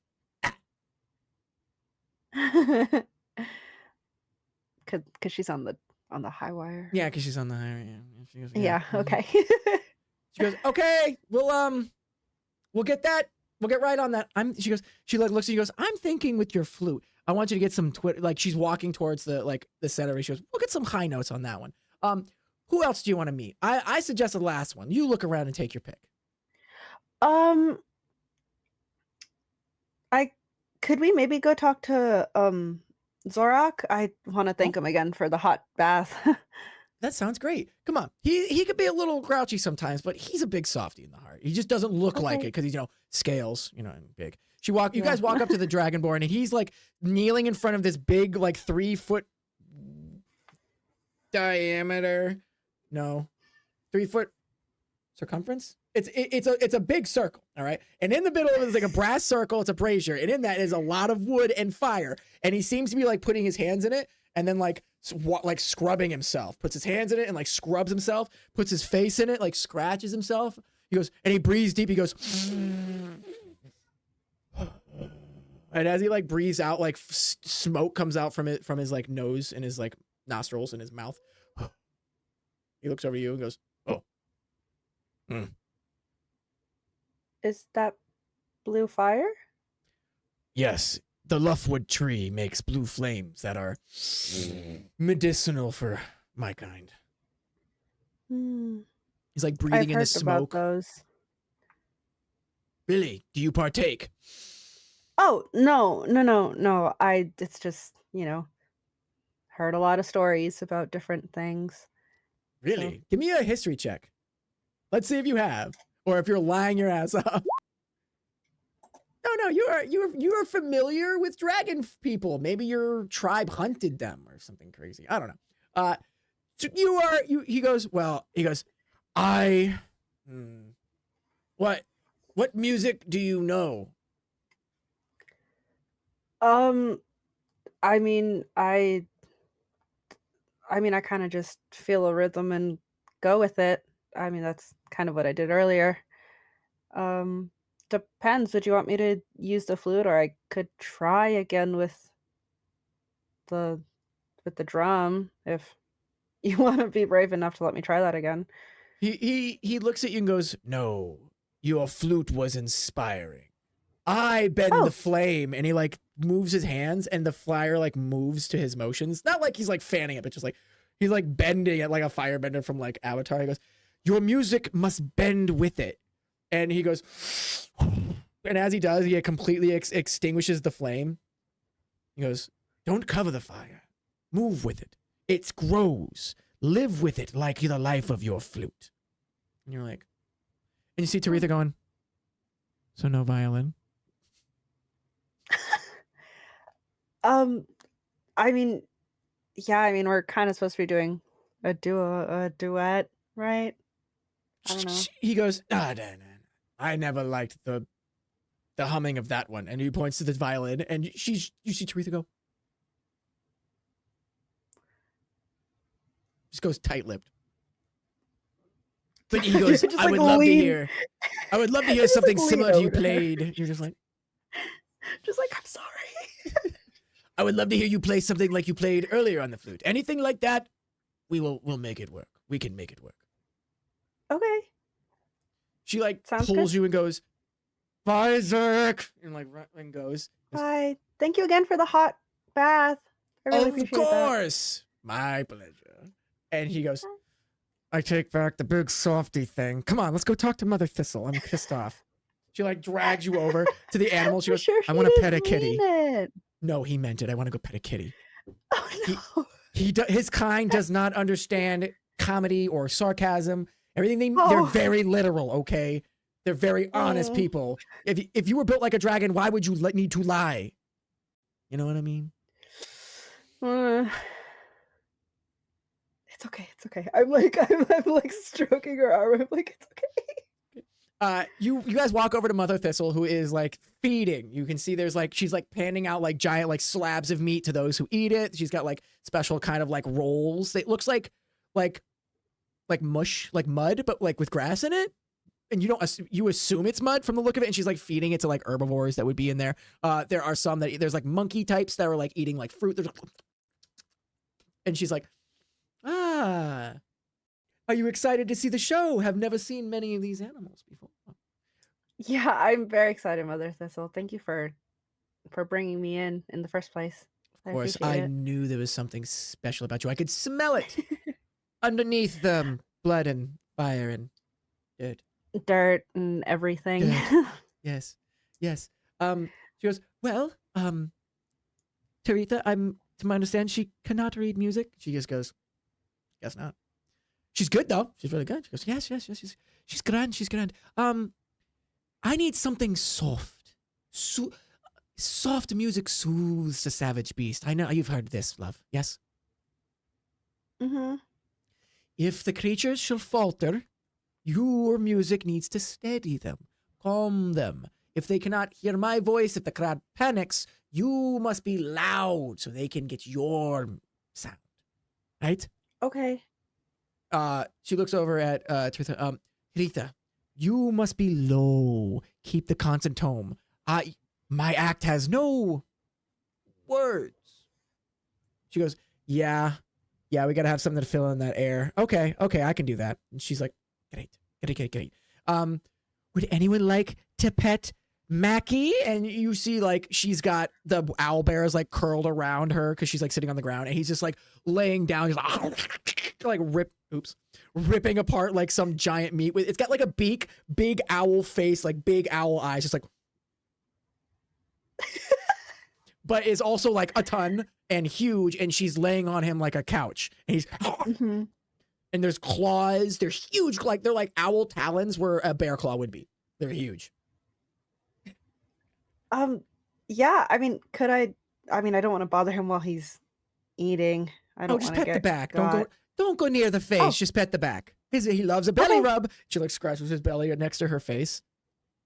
Okay, I just like scooch in kind of like next to her, and I'm kind of like that, and I kind of like try to like replicate kind of like what she's doing. So the owlbear feathers on the top are the long like plumage that you would see it like on a bird of flight would be like with their wing feathers or their outside feathers, but the inside near the belly is like downy and soft and warm, and you're like, oh, start to sink into it. Oh yeah, and he's so warm and he's soft, but he's firm too. It's like a nice Tempur-Pedic pillow. You're just like, oh, Tempur-Pedic, what's that? yeah, just nice squishy boy. You can as you put your face in him, you can hear his like digestion forming. You can hear him grumbling, his breathing. It's deep and it's like his whole body shifts. He's like, but you're just like, oh. He's so big and warm. He's so big and warm. Yeah. I just kind of like lay in there for a little bit, and I'm like, okay, I should not bother you too much. I don't want you to hate me or anything. Like kind of like addressing the owl bear. Yeah, he doesn't even like seem to recognize. He like you can see like because he has owl eyes, so his whole head like looks at you for a brief second. There's like a blink of the eyes, And then he just goes back to eating his food. And she goes, he says you're fine. Oh, okay. Well, I still don't want to bother him too much. We have quite a bit more people to meet. Bye. You guys, Bye. she goes, yeah, let's go meet the worst of the group. Let's get it over with. Let's go talk to the juggler. Who? Why are they? Oh, okay. She brings you over to the person who was changing their face repeatedly in front of you to like different races, different like genders. She goes, this is Puck. And you see him look over and he goes, he like smiles, and it's the smile that like the eyes don't smile, but the lips do. Yeah, he's like, hi. And he's like juggling. He's like with one hand, just like juggling 4 things. He's like, I'm Puck. Look, I don't really need music, but if that's what you think, then I guess we can do that. I mean, I'm not the. I mean, I'm new here, so I don't know what we really need to do. The name's Callie, by the way. Nice to meet you, Puck. Nice to meet you, Callie. Look, I'm just, he like catches the 4 things. He goes, sometimes I drop things on purpose to be funny, and sometimes I throw things in the air like really, and he like throws it up and he catches it like really high. So just be, you know, just, can you make something that's like circular? Do you know what I'm talking about?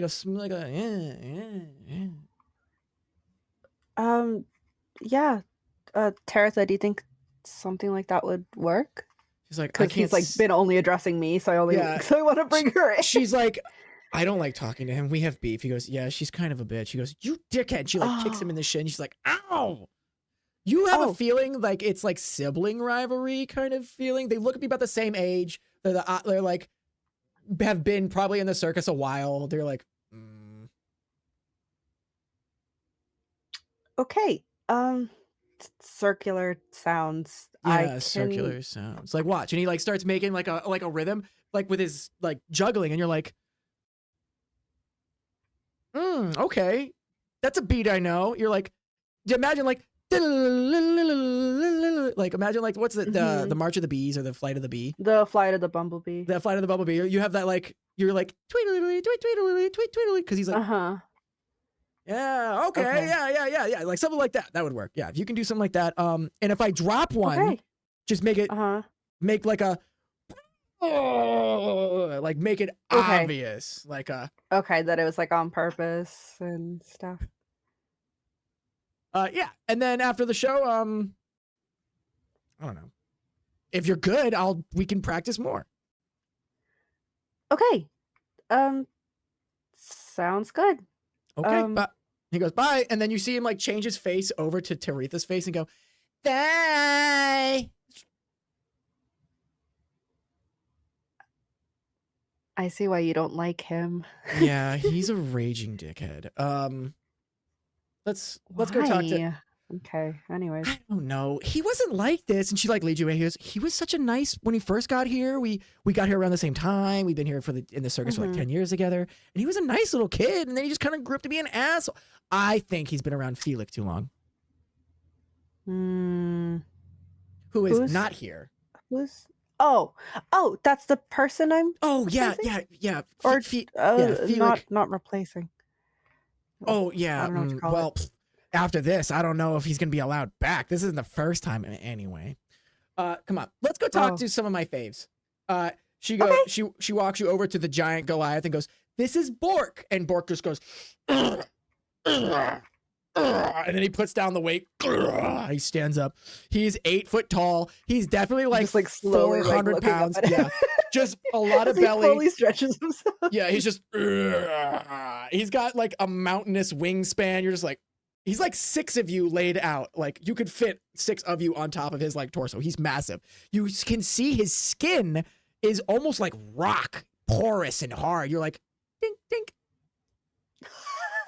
How? He is actually made of stone because Goliaths are made of stone. He like takes a wagon's wheel and just kind of goes like, and just like lifts it up and just, because it's a 6 foot by like, it's a 6 foot circle. 6 foot, it's a 6 foot diameter circle. I'm gonna say diameter because that's the full across. So it's a 6 foot diameter circle. This is the strong man, correct? Yeah, this is the strong man. He goes, She goes, this is Bork. And he like takes it and he puts it back on the wagon that he like took it off of to put like puts it back on the axle. He goes, I am Bork. Music needs to be impossibly heavy and impossibly light. Pa pa, pa pa, pa pa, with the lift. And he goes, watch. Pa pa, pa pa, pa pa. And he puts that weight down. And as he does, the weight just kind of goes. You're like, just like, just like a little bit of a rumble. Oh, also, hi, Bork. Nice to meet you. I'm Callie. It is nice to meet you, Callie. And he like takes his hand and like full like handshake. As you realize his hand is like 4 times the size of yours, you like grab one like, finger. Grab his finger. Like, right, of course.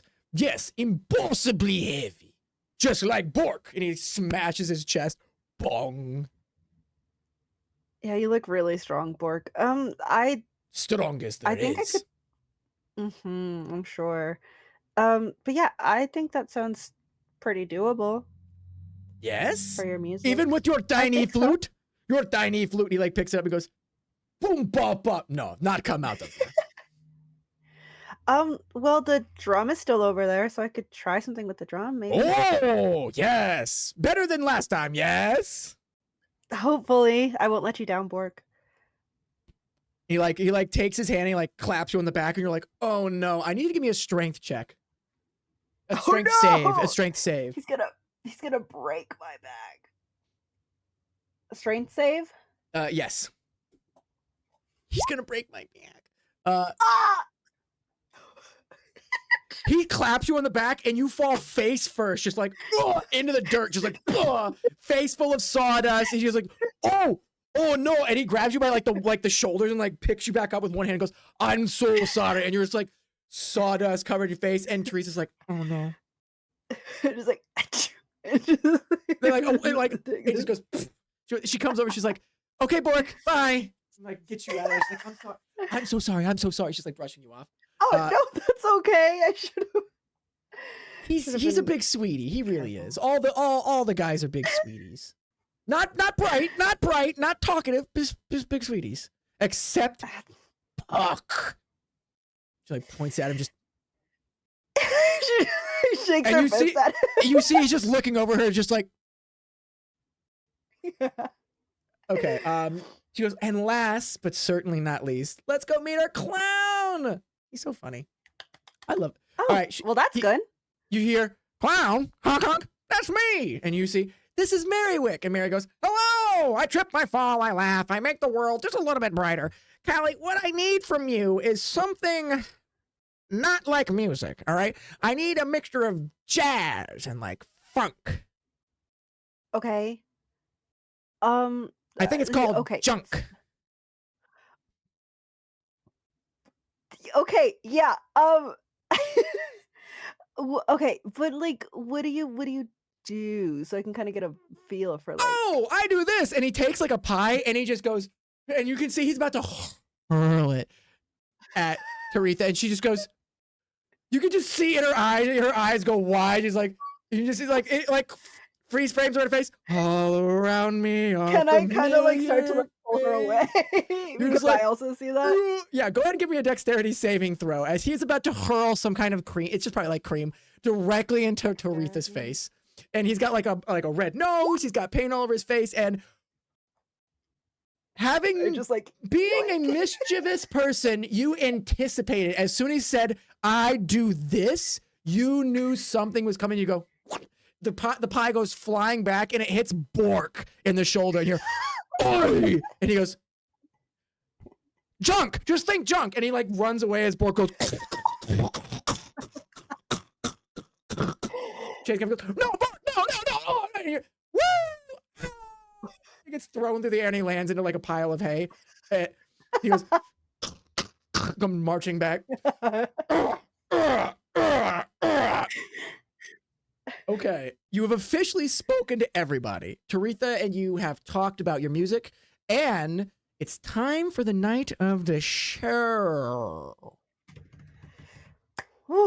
So you guys are all at you can see people have started to flood in. Tickets were being sold. You don't see any of your friends in the crowd. You're like looking out like the tent, like you're like, and then you realized how would they even know? Why do I expect them to be here? Oh. You're like, oh no, no one I know is here. And as you think that, go ahead and give me a perception check to see if you can find anyone in the crowd that you know.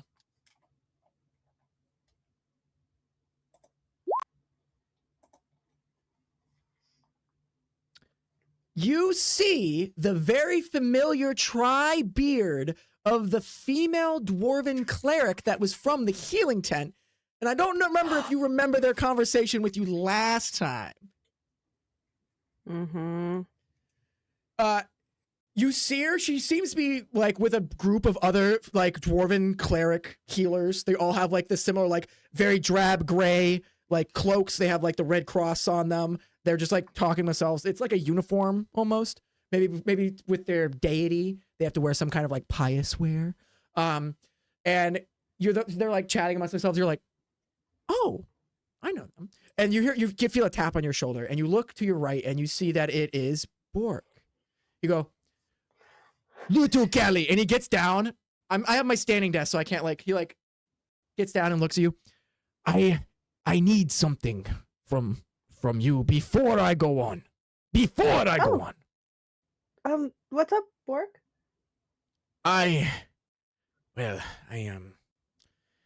need you to give me the magic boost. He like scratches his head. He like tries not to like say something. Uh-huh. Oh, are you nervous? No. Oh, he like not nervous. When Felix is here, typically, he gives me my back. You see, is not as reliable as it used to be. He would give me the magic boost. Oh, yeah, I don't know if I know exactly what you're talking about, but I can do something to help you, probably. He goes, he would give me something that I could use later at my discretion to Oh. Oh. I don't know if I actually have anything for that, Bork. I'm sorry. I thought you were a bard. Oh, see, I can heal. I can make you more brave, but you're not saying you're scared. No, Bork is strongest, bravest there is. Yeah, of course. That's why I'm saying you probably wouldn't need that, but not always does Bork need the magic boost, but it does make Bork feel a little better knowing I have it. Can I just like can I just So we're gonna call this a Mac learning moment. So as a bard, as your primary ability, you have something called bardic inspiration in your features and traits. Wait, features. Welcome to my MLM. I see. Okay. Yeah, so you can. I was looking at everything else. Okay. Yeah, you were looking at your spells. I was like, she's almost there. She's getting there. I was like trying to like be like, wait, hold on, let me just look through it. There has to be something. If not, he wouldn't be giving me this. Yeah, I promise there's a reason to the madness. Most of the time. Not all the time. Yeah. No, sometimes. Okay. He goes, the magic boost make Bork feel better about show. Oh, okay. I think I know what Felix would do for you. Yes. Just I think so. Just give me a second. Oh, perfect. Oh, wonderful. Oh, he like starts like tiptoeing giddy. He goes, I was so nervous when Felix wasn't going to be here. I was like, my shows could go bad now. He stops. He realizes he's yammering. I will try to do my best to not take Felix's place, but I want to help you, Bork. Don't worry. Perfect. Um, Perfect. He walks away, and you see Kale come up and go, all right. Taritha is like dressed in like it's similar to the black silk she was wearing earlier, but it's much more like flamboyant, but it's meant to be sat down in. She goes, our chairs are over to the side, and it's Kale. Kale goes on first. Are you ready? yeah, I think so. All right. Maybe. All right, let me get you guys to the next Mapino. All right, Should we take a little bathroom break here? Yeah, this is a good time to take a probably break. be a longer stretch, probably. Yeah. Okay. Yeah. Let's take a quick bathroom break. Go ahead. And then just question for you, Mac. Of course. So how do I do the Bardic Inspiration? Yeah. So because I see it on the page here, but how do I actually? So you don't like cast it. You just tell me I'm gonna. Okay. So typically, it's a bonus action in combat. So just so you know, in combat you can give someone it as a bonus action. But when you're not in combat, whenever you feel like it's best, like if you know someone's about to lift something heavy, be like, hey, you're inspired, and you have 3 uses of it for a long rest. So. Okay. You can hand out like, hey, here's a bardic inspiration for the next hour. You can have a D6. Hey, here's a bardic inspiration for the next hour. You get a D6. Hey, here's a bardic inspiration for the next hour. Yeah. So yeah, let's call it a quick. So I can just tell you whenever I want to use that. Okay. Yeah, you can be like, I'm gonna inspire them. I'm gonna inspire them. I'm gonna inspire them, and we'll work it into the story. Yeah, no worries. Just double checking. But yes, let's take a quick 5 to 10, and we will be right back, y'all. There we go. All right. No. We're back. Sorry about that, guys. No, you're good. You're good. I could hear it. I was just opening you could. Bag of they couldn't. Oh no! All right. Yeah, they couldn't hear it. So yeah. Pretend this didn't happen. Go. Yeah. Kale steps up and goes, guys, we have a problem. You can see he steps up in like a frilly, like lacy shirt with like open chest. It's like flowy at like the arms, but like grabs at the wrist. And he's like in these really tight pants, and he's got like a gold like belt and like tight boots. And he goes, it's not the fit. It's not the fit. The fit's not the problem. And then he turns over, and you can see there's like a gnome female, and she's like doubled over and is like a barrel, and you hear, ugh. He goes, I think someone's got food poisoning. That's my assistant. From what? Is that anyone else ate? I don't know. She went out last night with Felix, and she came back and he did. He goes, ugh. He goes, I kind of worried about Felix now. But, and he looks at Taritha, goes, but I know someone, and he like keeps motioning towards her, who won't be performing music for my act, right? And he looks over at Callie, right, Callie? She won't be needed. We're just doing flutes, right? I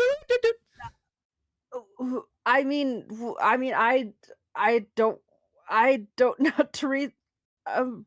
She's just standing there like, I would hate to make you his assistant. I need one. He goes, no, I want you to play. You can stand. You aren't gonna do anything important. And she's just like blinking. Just like you could see she's pissed. She goes, it's not your fault. This is what happens in showbiz. And she like takes the biggest part of her dress, just kind of like clips off, and she's back into the original like silks that she was wearing when you saw her. She goes, you guys don't have anyone else? You really only have one assistant? Well, one that's I've practiced with, and another one that I've practiced with. And then he looks at Taritha and goes, yep, I used to be his assistant. Oh. This is nothing new. Okay. Well, this is humiliating. Don't hit me. He goes, I'll try not to. As you guys walk out, they hear the ringleader go, and welcome everybody to the big top of the Grimoire Circus. You hear people go, right, yes. Music. Oh, just like pull up my flute, and I just kind of like start your little doot. Go ahead and give me a performance check to see how well you perform. Okay. Performance. 16. You're like, oh. You start tweeting out there. Oh, and our first act of the night, Kel, Knife Thrower, the fastest blades in all of the land. Watch his accuracy and watch his precision. Ladies, watch yourselves. And then like the joke lands flat. He goes, okay. Kale, come on out. And Kale comes out and like he's holding Taritha's hand. She's like, he's like, Go, Taritha. you guys are playing. He looks at you and goes, and like to like cut it, and you go, and there's like silence, and then he kind of goes like at you. Something late. Go ahead and give me another performance check as he like takes a knife and like Taritha, and you see Taritha just kind of like stand at a board. Ooh, you're like, oh, as you realize he's about to throw knives at her, you're like, oh, you're like, there's like you like suck up like the air, so it goes like, you're like, that's my new friend, and he's like, he looks back at you. You're like, you're nervous. He's like, flip, flip, flip. He throws all 3 daggers. All 3 land exactly where he wants them. Over the shoulder, over the shoulder, over the head. And the crowd starts clapping. And you're like, oh. And he looks over to you and he goes, tells you to pick up the tempo. So go ahead and try again. Do I go ahead and do performance again? Yes. Every time that we're going to tell you to do it, you can, I promise you're going to do it. Oh, okay. Now that you have more confidence in your performance and in his, because you've never seen the act, you're like, yeah. You start like pumping it out. He goes, okay. And now every time that he throws the knife, it's like, there's like higher notes. He's like, oh yeah. With that, the crowd starts going, all right, yeah, oh wow, and then he takes one, and then he looks at you and throws it behind his back, and it like hits over her head again, and he's like, and everyone's like, yeah, and he goes, she like grabs the top of the thing, she's like backwards, she like turns around, grabs the top, and like pulls herself up a little bit, and then he takes these shackles and he like clamps her onto the wheel, and then he spins it, and she's like, he goes at you. I'm just slowly more panicked because I've never seen something like this before. Yeah, so he's spinning your friend on a wheel, and okay, with your 23 performance, you hear this, like, you're like, oh, okay. As she starts spinning, he starts, he starts just like hurling daggers, and you're just like, fuck. Give me a perception check.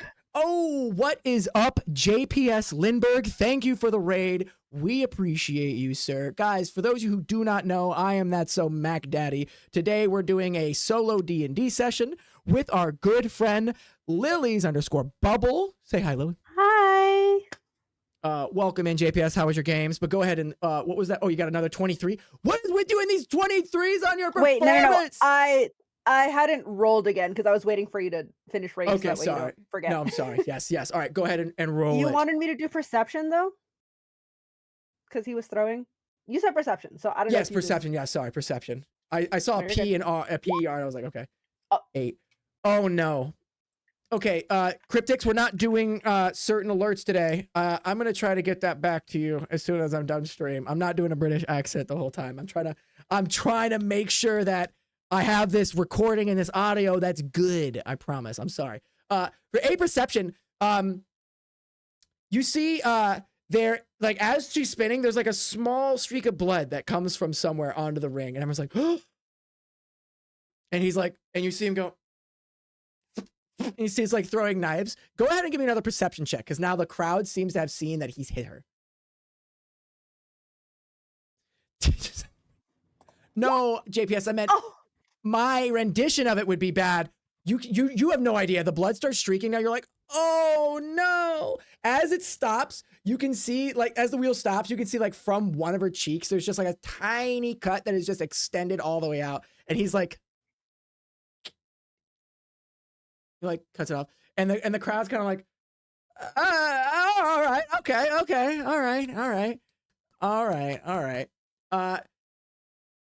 Okay, Hold on. I have to roll another crowd meter because that last bit. The crowd has kind of dialed down a little bit. There's not as much like, oh right, yeah, as his first initial ones when she started spinning. Now that they've seen he's missed, they're kind of like, not bad. Okay, there's like kind of like some clatter in the crowd. You're like, ugh. And you see the ringleader, the ringmaster go, okay, come on. Hi, we need heat. Come on, high wire. Let's go up. Go ahead and give me another performance check as Brindle, the halfling, starts climbing up. Goes, I'll save the show. And she gets up. She's got this like very flowy pants, but they're like kind of see-through. She's got like the leotard on. She stands poised at the ropes and goes, yep. You just go, and you see Taretha has like been unshackled from the wheel, comes up, just like barely like wipes it's a deep scar on her face, like from here to here, like, ooh. She like wipes it. It still continues to bleed. She puts back on the cloak in the middle of the session, like of the middle of like the ring being turned into the tightrope space. So there's like a net that's put down.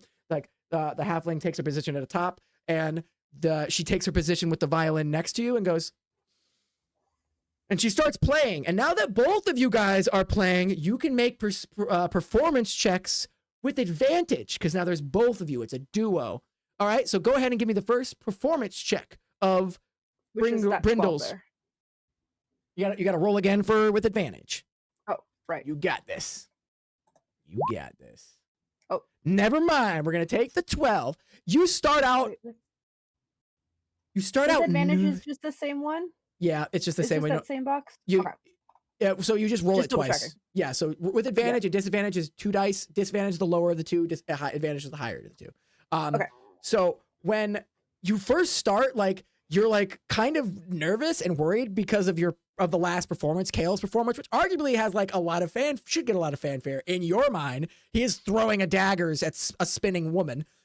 That didn't please the crowd. You're like, ah. But this is Brindle, and hopefully you've seen her act. Your heart almost leapt out of your chest when you saw her act. So you're kind of nervous, but you're playing a little bit. But let's see what Taretha gets. She starts strong. She's pissed. You can just and you're like, you start like just keeping rhythm at first, and then finally you start to be able to come in a little bit at the end.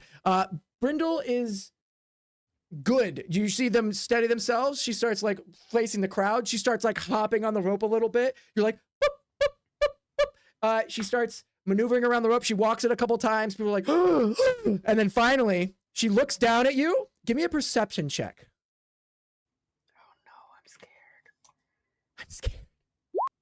16. You see her like very like just look briefly at you and wink, and then completely fall sideways. Like she's holding onto like a stick and has her feet crossed. She goes, and like falls sideways.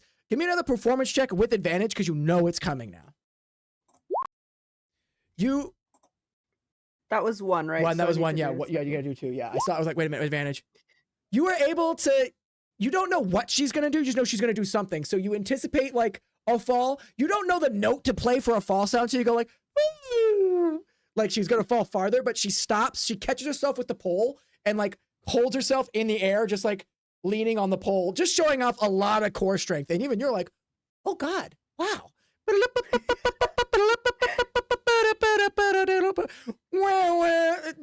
So she like wheels herself back up on the rope and she stands, and then you see her do like a front flip with the pole, just like whoop. Go ahead and give me another performance check because you know she's gonna jump. She looks down at you, gives another. All right, you. I was just waiting for the next one. You're good. Okay. Yeah. You frozen by the dice roll. You see her flip, like, and no, Mac, not now, not in the middle of the show. She does a tumble. She flips over the rope and catches on both feet. You see her steady herself very easy, but you've already were like, woo!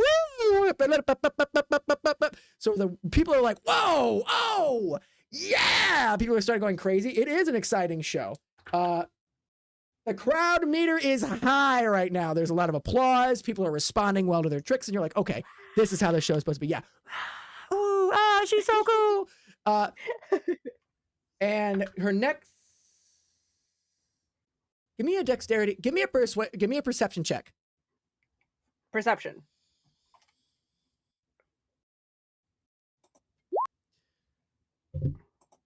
you see her foot slip, and she goes, you can see in her eyes just like fear. Now you could use a dexterity saving throw, potentially try to give her a bardic inspiration.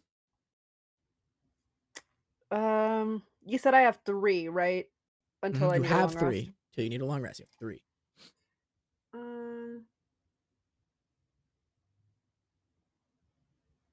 I will do a dexterity saving throw. All right, let's see what happens. So I just do the dexterity one? Yes. For the bardic inspiration? No, so yeah, we're trying to see if you can. Ooh. Is that okay? Did I press the right thing though? You press the right thing. Okay. It's just a low roll. You are not able to give her the bardic inspiration until after you see her go, her foot goes out from underneath of her. It slides to the side. Her other foot goes out. She like crotch hits onto the rope and like bounces up. She goes, oh! And like you're just the music stops. You and Tabitha, or not Tabitha, Taritha.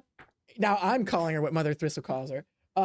Give me another dexterity saving throw, because actually no, you can choose now because you see something's wrong. You can give her bardic inspiration if you would like to. So if I did that, then it would still be dexterity saving? No. The moment of you being able to catch her potentially before she fell is past. She's fallen. She's like, and you can see she's like, she bounced up, like she's like, ah. She's she's trying. You could potentially try to help her catch herself. How would I help her catch herself? So that's the thing with bardic inspiration. It could be a lot of things. It could be like grab the rope to your left, or you could do it. You could do anything. You could simply just give them positive vibes, like I know they're gonna catch themselves, kind of thing. You know what I mean? It could be a phrase that you yell out to them. It could be like a sound, like you know what I mean? It could be anything. Like, I mean, since I've technically stopped the music, can I like continue to kind of play to motivate her to? Oh yeah. You pick up a different tune, like one of suspense, where you're like peril, like it's like high and eerie. It's like da, da, da, da, da, da, da, da, da, da. And with that, they're gonna make the extra D6 to the next save they have. They needed that. Oh God, I rolled an 8 and a 6, baby. Woo! Okay, all right. So you can see Brindle jumps up and like you hear the music start. She's like, she like focuses back and she like catches herself on one foot and goes, whoa. And now she's starting to be performative about it. She's able to maintain. She like flips back over. It with the bounce, it might have been on purpose. The crowd is gonna, we're testing the crowd here. Testing the crowd a meter. Crowd's loving it. Crowd's going insane. People think it's in part. People think it's on purpose. She rolled a high deception check. The show goes off without a hitch, and she climbs down. She comes over to you and like stands next to your leg in between the shows. You're like, oh my God. She goes, did you give me the boost? Maybe. I love you. He like never does that for me. And then she like pops off and like goes out of the crowd, like waves. I just like pat her like on the back as she's like walking away. And I'm like, God. She gets out into the center of the stage, like jumps up and does that thing, like she's like bowing. The crowd's going insane, and the ringmaster comes out. Well done. And after that high fly routine, let's bring up the heat with something hot. And he turns back, and you can see Zorik go. He like makes this giant explosion of flame. He's like completely shirtless. He's got like irons on his like thighs to make it look like and sound like he's bigger. And he's like, he's roaring to put on a performance. And everyone's like, a dragonborn. And he just he's like roaring. He looks at you and goes,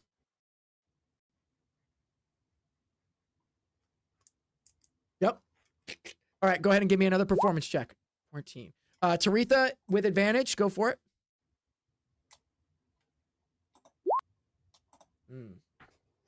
Okay, so you start out, because you still don't know what he means by be fire, be life. So you start playing what you originally played to get into the tent, but now not as feverish and desperate almost. You're kind of boop, boop, boop, boop, boop, boop, boop, boop, and He nods. And at first, it's like a vape show that you would see at like a vape competition where they're just going like, he's just like blowing smoke rings everywhere. He's like,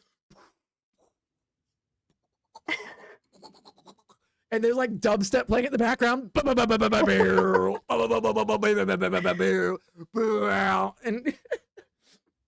And then, sorry, I couldn't help myself. And then after it, he ignites one of the smoke rings. He goes, and it lights up. And then he starts breathing fire, swallowing fire. He lays it out. Go ahead and give me another performance check, because now the dubstep needs to end. Oh, yeah. You stop beatboxing into the flute with your dubstep.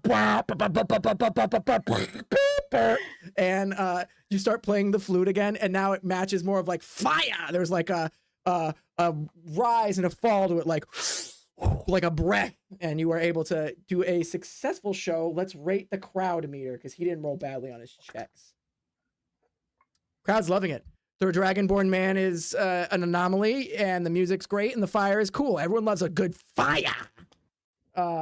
He steps back, and then the ringleader comes back in, and for our next show, I bring you the beasts. And as he says that, there's like a herd of animals that run out of the back of the circus. There's like lions and tigers and cougars start running around and circling the circus. And you can see coming out from near where you are is Mother Thristle. She goes, "Something soft, please."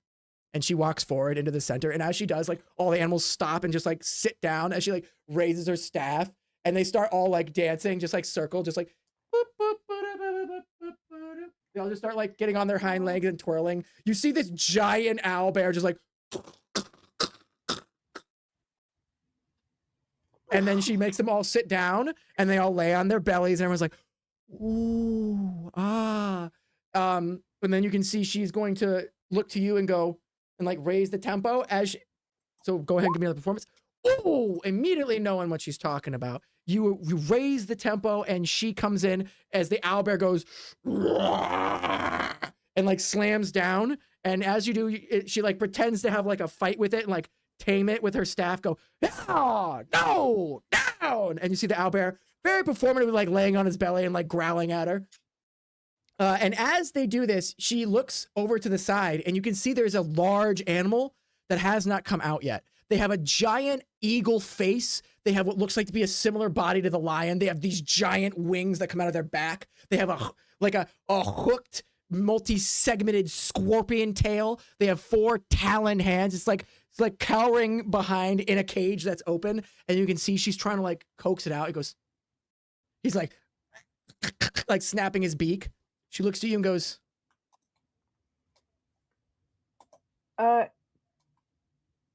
Can I use heroism on the?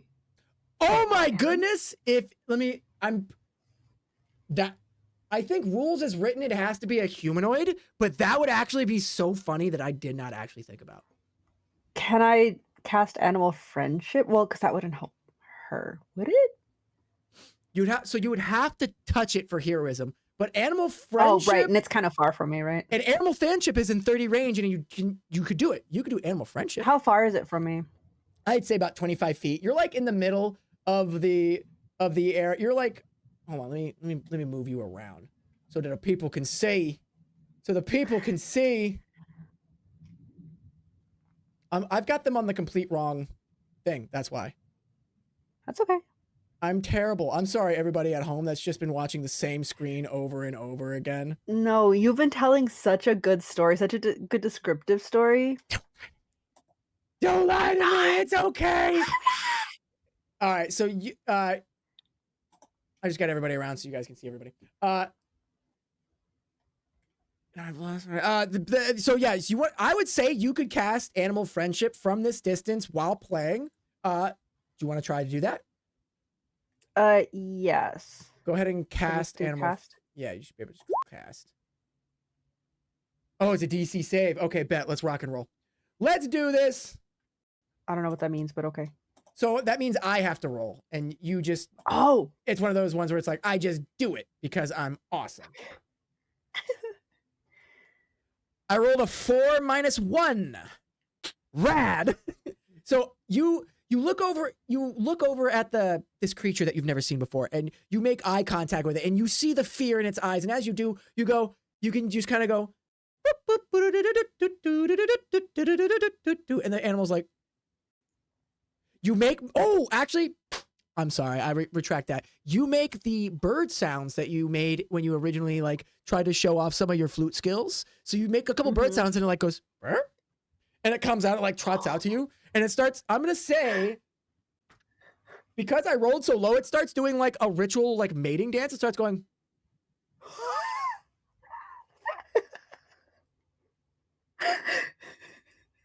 Starts like flapping, and you can see the mother thistle's just. She's like making the animals all like do like the Thriller.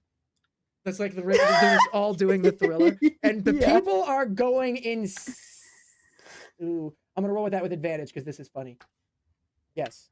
The people are indeed going insane. They're like, "What's happening?" And you're just like, I'm just like jiving with it. I'm just like, yeah, whatever you're doing. Whatever we're doing, we're going along with it. Okay. And the rest of their show goes off without a hitch. You were able to successfully help the griffin out of its little hiding spot. All right. Next, the juggler Puck. He comes out. He's in like all black. He's got like all black like clothing on. He looks, and then he's got like white face paint, but like outlines his lips in black, and then he's got like black triangles above and below his eyes, and then he like makes little like black circles on his face, and he just looks, and he's got like one little tear that comes out. And he goes, "Are you ready?" I think so. He changes his face to your face and like smiles. He goes, "Come on, you have to be happy, right?" And he changes it back. Right. Yeah. Just kind of like nervous. You're just like, "What was that? My face?" Just like he walks up, still mildly unsettled. He walks into the center. He hasn't motioned for like sound yet, and he kind of like he goes, and the people start quieting after after the show. He just kind of looks around. He goes, until everything's quiet, and then finally he takes a ball and he just throws it, and he drops on the ground and goes, and he like looks over to you and goes.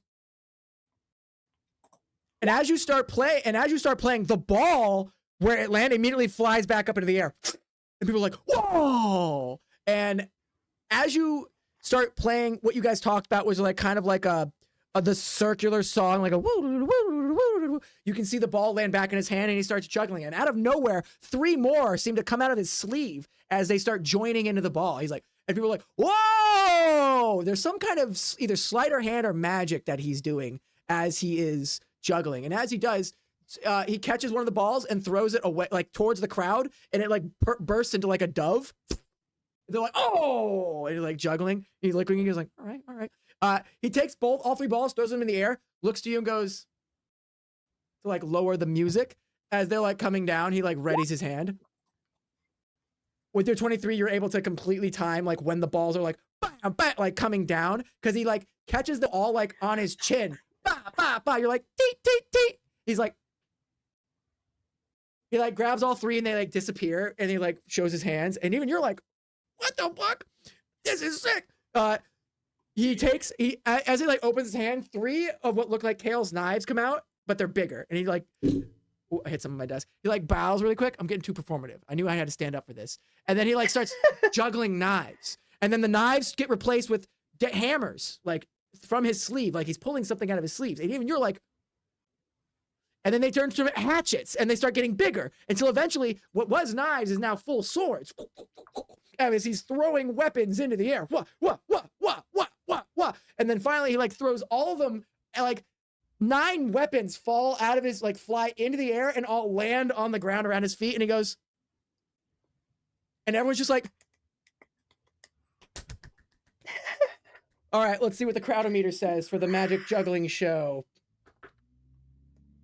Crowd is loving it. The music, the performance, the showmanship, it's all lovely. Everyone's going crazy. All right. As you are preparing for the next show, because they have to move all this heavy shit out for the strongman. Strongman comes in and goes, "Psst, Callie, You did not forget about my magic boost, did you? I did not, Bork. Could I have It's all it, up please? in here. Oh, could I have it now, Yes. please? Oh, perfect. Yeah.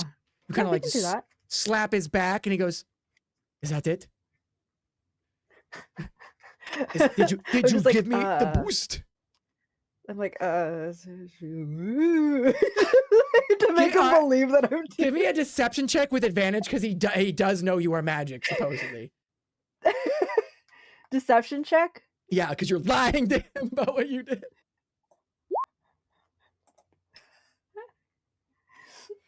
Look, with the 16, you don't need the advantage. You go. You like shimmy at him a little bit. Woo. He goes, "Oh." I just like end it with like a. He goes, "Felix never did any of that. He usually just slapped my ass and say, 'Have a good show. I like this better.' Yes, Callie." Ha. He walks out. I got you, Borg. Good luck. His show is not much other than lifting heavy things. He lifts like a person, a wheel, the wagon. And then he walks over to like the stage and goes, "The stage!" And you can see why he needed bardic inspiration for this lift. Okay, he's fine. He goes, everyone's like, he's like the people who he's lifting up are like, "Oh," because it's the whole like people who are sitting. They're like, "Oh." He goes, "Bork is strongest," and he like puts everybody down, and everyone's kind of like, everyone goes a little cray-cray. Yeah, he was able to roll with advantage. Okay, so the crowd-o-meter is almost full. All right, the crowd is at a fever pitch. And you look behind you, you're like, wait, where's Merrimack? Where's the clown? He's the last one. He's supposed to finish up the set. And everyone starts to look around. Everyone give me a perception check. And by everyone, I mean you, because it's just you and everybody. I always like to say, everyone give me a perception check. It's just so reflexive. Just, everyone give me a perception check. Everyone give me a perception check. I rolled for the others. Yeah. My perception is terrible Your today. perception is terrible today, and it's very unfortunate. You look around, and you find Merrimack going, "Ugh." You can see, he's like in his dressing room, he looks at you, "I think I've come down with something. Oh, Merriwick. Oh, you'll have to do the next show. Gotcha. You'll have to do it, lad. Gotcha. You'll have to do it. Merriwick. You need to. What? You gotta.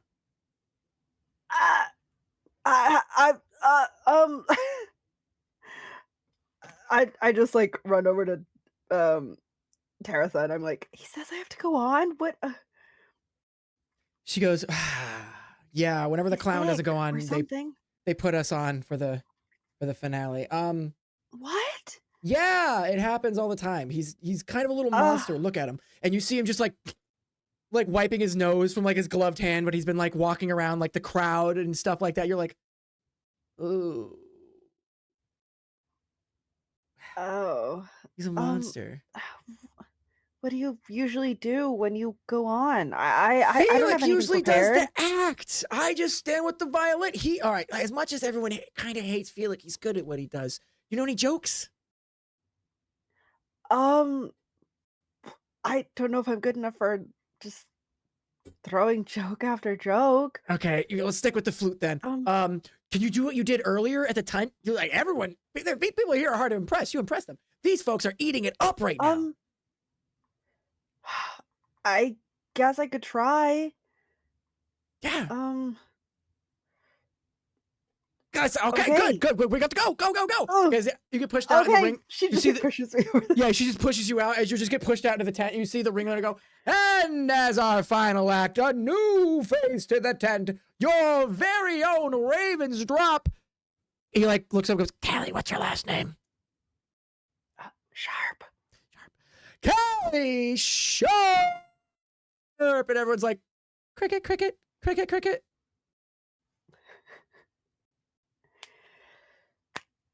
What do you do? What do you do, Callie Sharpe? There's at least a couple hundred eyes looking at you. after everything that you've seen today. Okay. Let's see. What do I just kind of like just stand there for a second, but then I just end up just grabbing the flute and I try to do exactly what I did earlier. Okay, give me a performance check. Okay, you start strong. You know, at first you're kind of like, and you start playing, and finally you get in the rhythm. You're moving along, and you hear Taretha in the back have the drum, boom, boom, boom, boom, boom, boom, boom, boom, boom, boom, and you're like, oh, it's T, and she's like, no violin, just like, boom, boom, boom, boom, boom, boom, boom. You're like, you guys are playing together. Now you're gonna be able to make an advantage to your performance rolls. Go ahead and give me another performance roll. Okay. You're being scrutinized by everyone. They're just like, music. Advantage, you got this. Oh, again, right.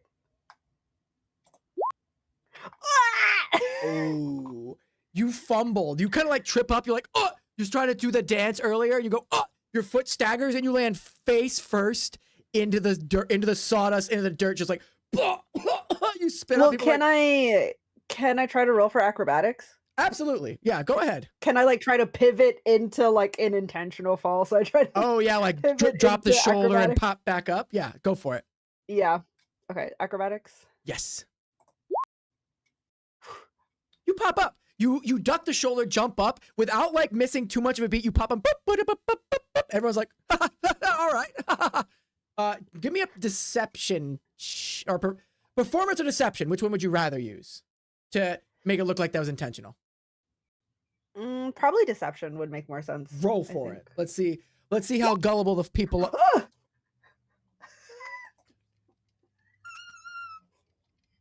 You pop up and even you're like, everyone's like, all right. So people are noticing, and you see Taretha go. Do you have anything else that you might be able to do to make your show a little more brighter, a little more memorable? Can I? How long was that spell for with the can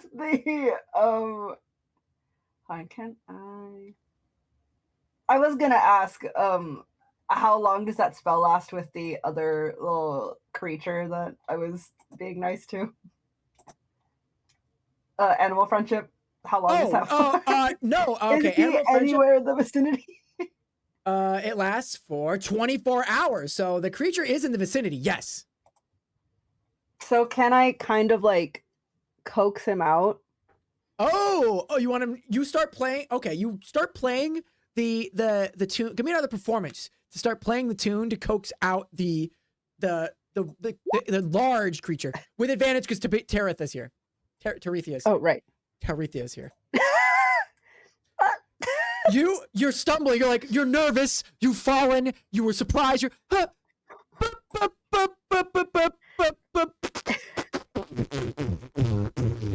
Teretha's like, but she switches from the drum. She pulls out the violin. You're like, she like puts her butt at you to do the drum. As she's like, she's trying to like do anything to like grab the attention away from you. Go ahead. She's like, no. Play the drum. So do I performance for the drum? Yes, go ahead and roll performance with the drum. But you're not going to roll it with advantage now. You don't need it.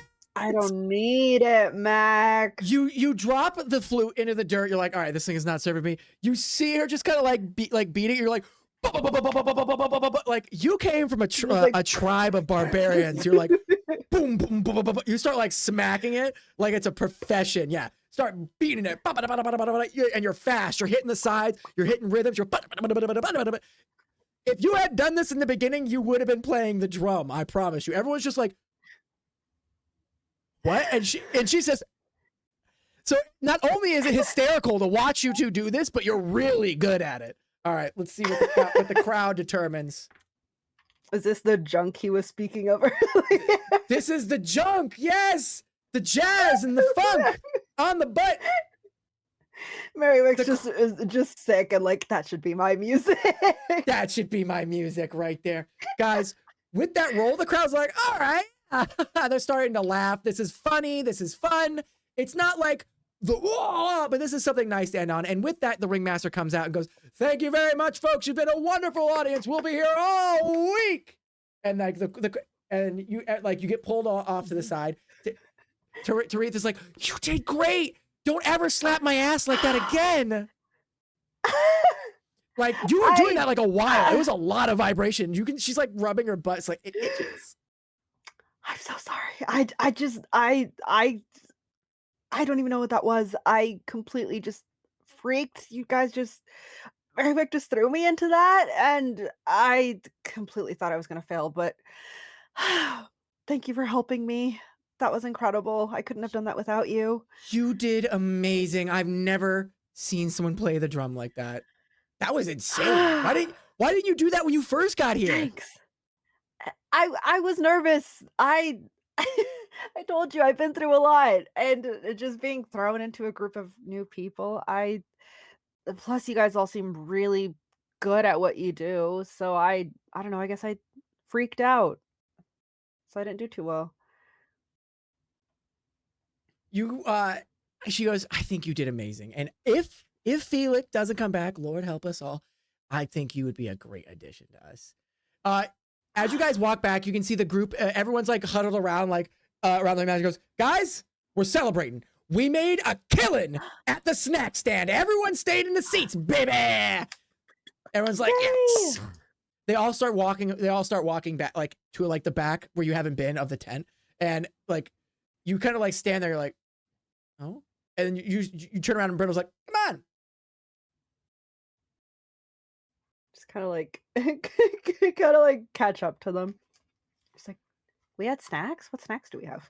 You guys sit around a simple wooden table in the back, bowls full of stew steaming, tankards of ale, kind of warm in the Ooh. even in winter. Laughter bubbles through the group, stories bouncing between performance and playful jabs. You really saved Kale's assistant back there, Brindle says. And you can see Taretha go, yeah. She looks over at Kale. Thanks for this. I'll have this forever, probably. And he just goes, I think it makes you look nice. She looks at you and goes, nice. I think you still look great. It's okay. We can figure something out. It's not as bad as my friend. They really got hit pretty bad. She got her eyebrows burned off. If you can imagine that. You see Puck go, I saw a lady with like her fucked up bottom teeth and no eyebrows today. Was that your friend? No, it must have been someone else. Me just like trying to like save Seb's. Go ahead and give me a deception check. Go ahead and give me a deception check. Okay.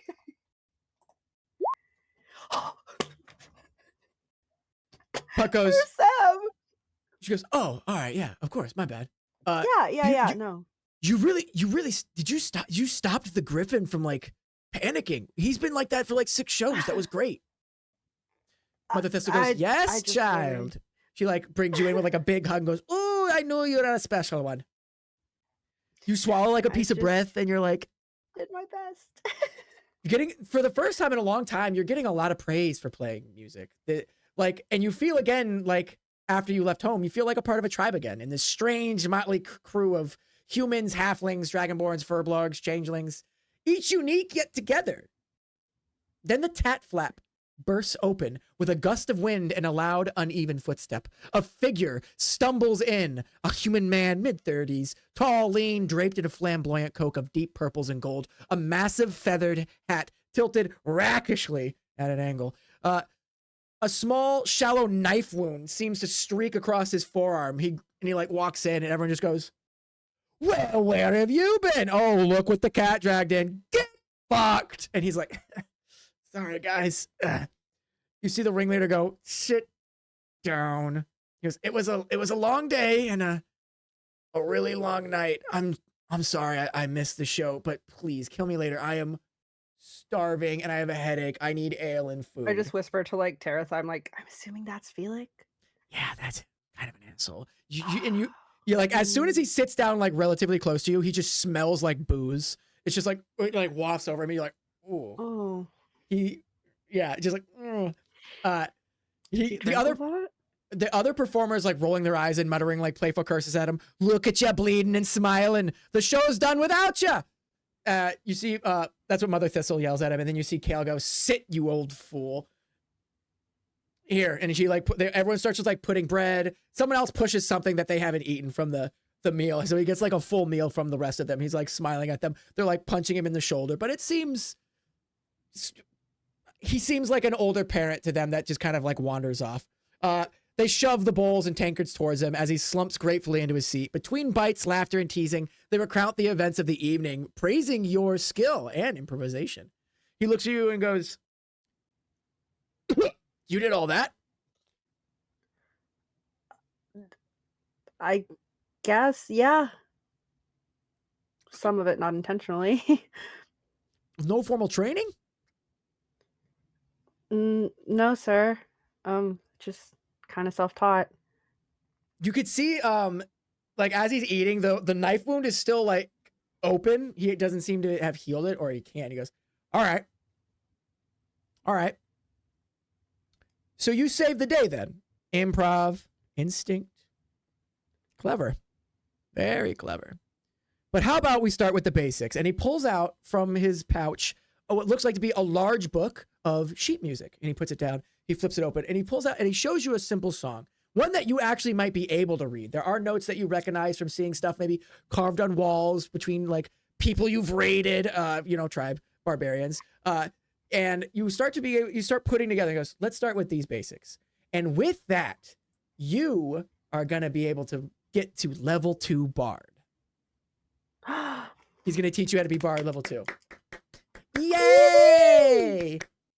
You nod, the weight of his gaze, strange but grounding. He's been around life longer than most of her companions have been alive. A little cynical, a lot world weary, but with a fire for the craft that cannot be diminished. He loves to play music. For the first time, you allow yourself to laugh freely with the new tribe. Messy, imperfect, but their own. For the first time, it feels like you belong somewhere beyond the fields of your childhood, beyond the Great Plains, beyond the cavalry, beyond the riders. Your music is finally recognized. Boom. And that's all I got for you today. Oh my gosh. So is he just gonna stay unstabbed? Or stabbed? Can I not Do you want to heal him? Heal him before we go? Do you want to heal him? Sure. You can definitely do it. I think I want to try to heal him before we go. You have cure wounds and you have healing word. You can just. Yeah. He looks at it and goes, "Oh, yeah, you are good. Okay, I can't do that. Can you show me that?" And then you're like, "Yeah, well, yeah, actually." Try. You knowledge swap a little bit. All right. And with that, he's going to give you the access to your level 2 spells. While I've got you here. All right. I think this one. So I think Callie needed like a place to feel where she belongs. And I think this was really nice for her overall. She did fumble a little bit, but like she came through at the end. She's a nervous girly. That's what happened in the beginning, but you got over it. As soon as you got over the stage fright, you were banging that drum. Ba ba ba ba ba ba ba ba. Sick. Thank you so much, Lily, for playing. I hope you guys at home had a great time. And I'll let you know when this Mac. goes This was up. really fun. This was fun. I love solo sessions. Again, they're some of my favorites. Do you want to? I don't know what's best. Do we stop the shared chat together and do our raid messages and then raid out, or does it matter? I don't.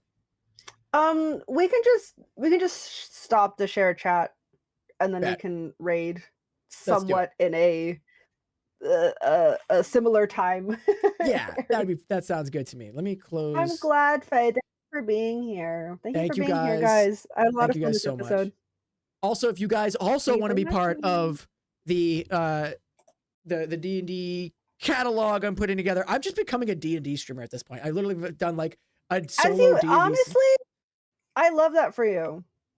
I love it too. I love any Mac content, but you really are so good at being the dungeon master. No, don't do that. My head's gonna get too big. I don't want to hear that. Please and thank you. It's all because truly of your guys' like RP that I like want to do this, and that like when the energy you guys give to me, I love and I will put back out. I promise. Let's go raid Botan Annie. Let me wait. I should probably do this stuff first. do our shouts outs and stuff.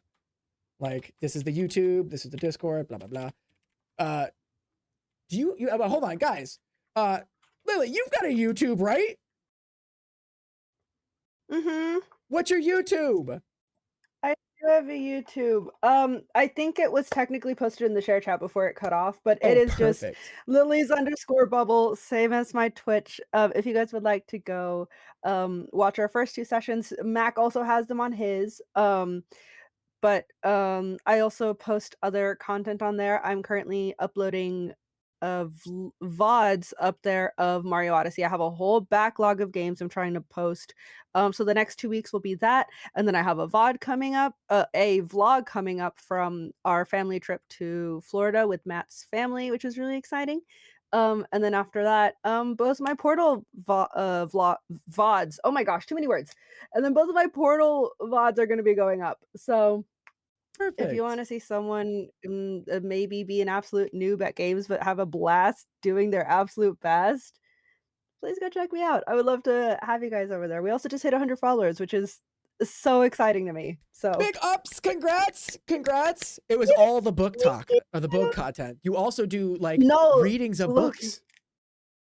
I do, yes. We also have book club up there. We have read, the first 2 books of the Percy Jackson series. I think I'm gonna shelf it for now. But I think we're gonna be trying some other books. I just did a mystery thriller kind of book called The Reappearance of Rachel Price. And I may have some other stuff in the work. So please feel free to check me out if you enjoyed some of my content here with Mac. Check out Lily. She is fantastic. We have to finish Resident Hill Village. Resident Evil, we Yeah, do. Resident Evil Village. We got to do that. But thank you for being here. It's been a pleasure. It's Thank been an you, honor. Mac. And let's go raid Botan. Thank you guys for hanging out. Bye. All right. Let me Bye. copy paste their name.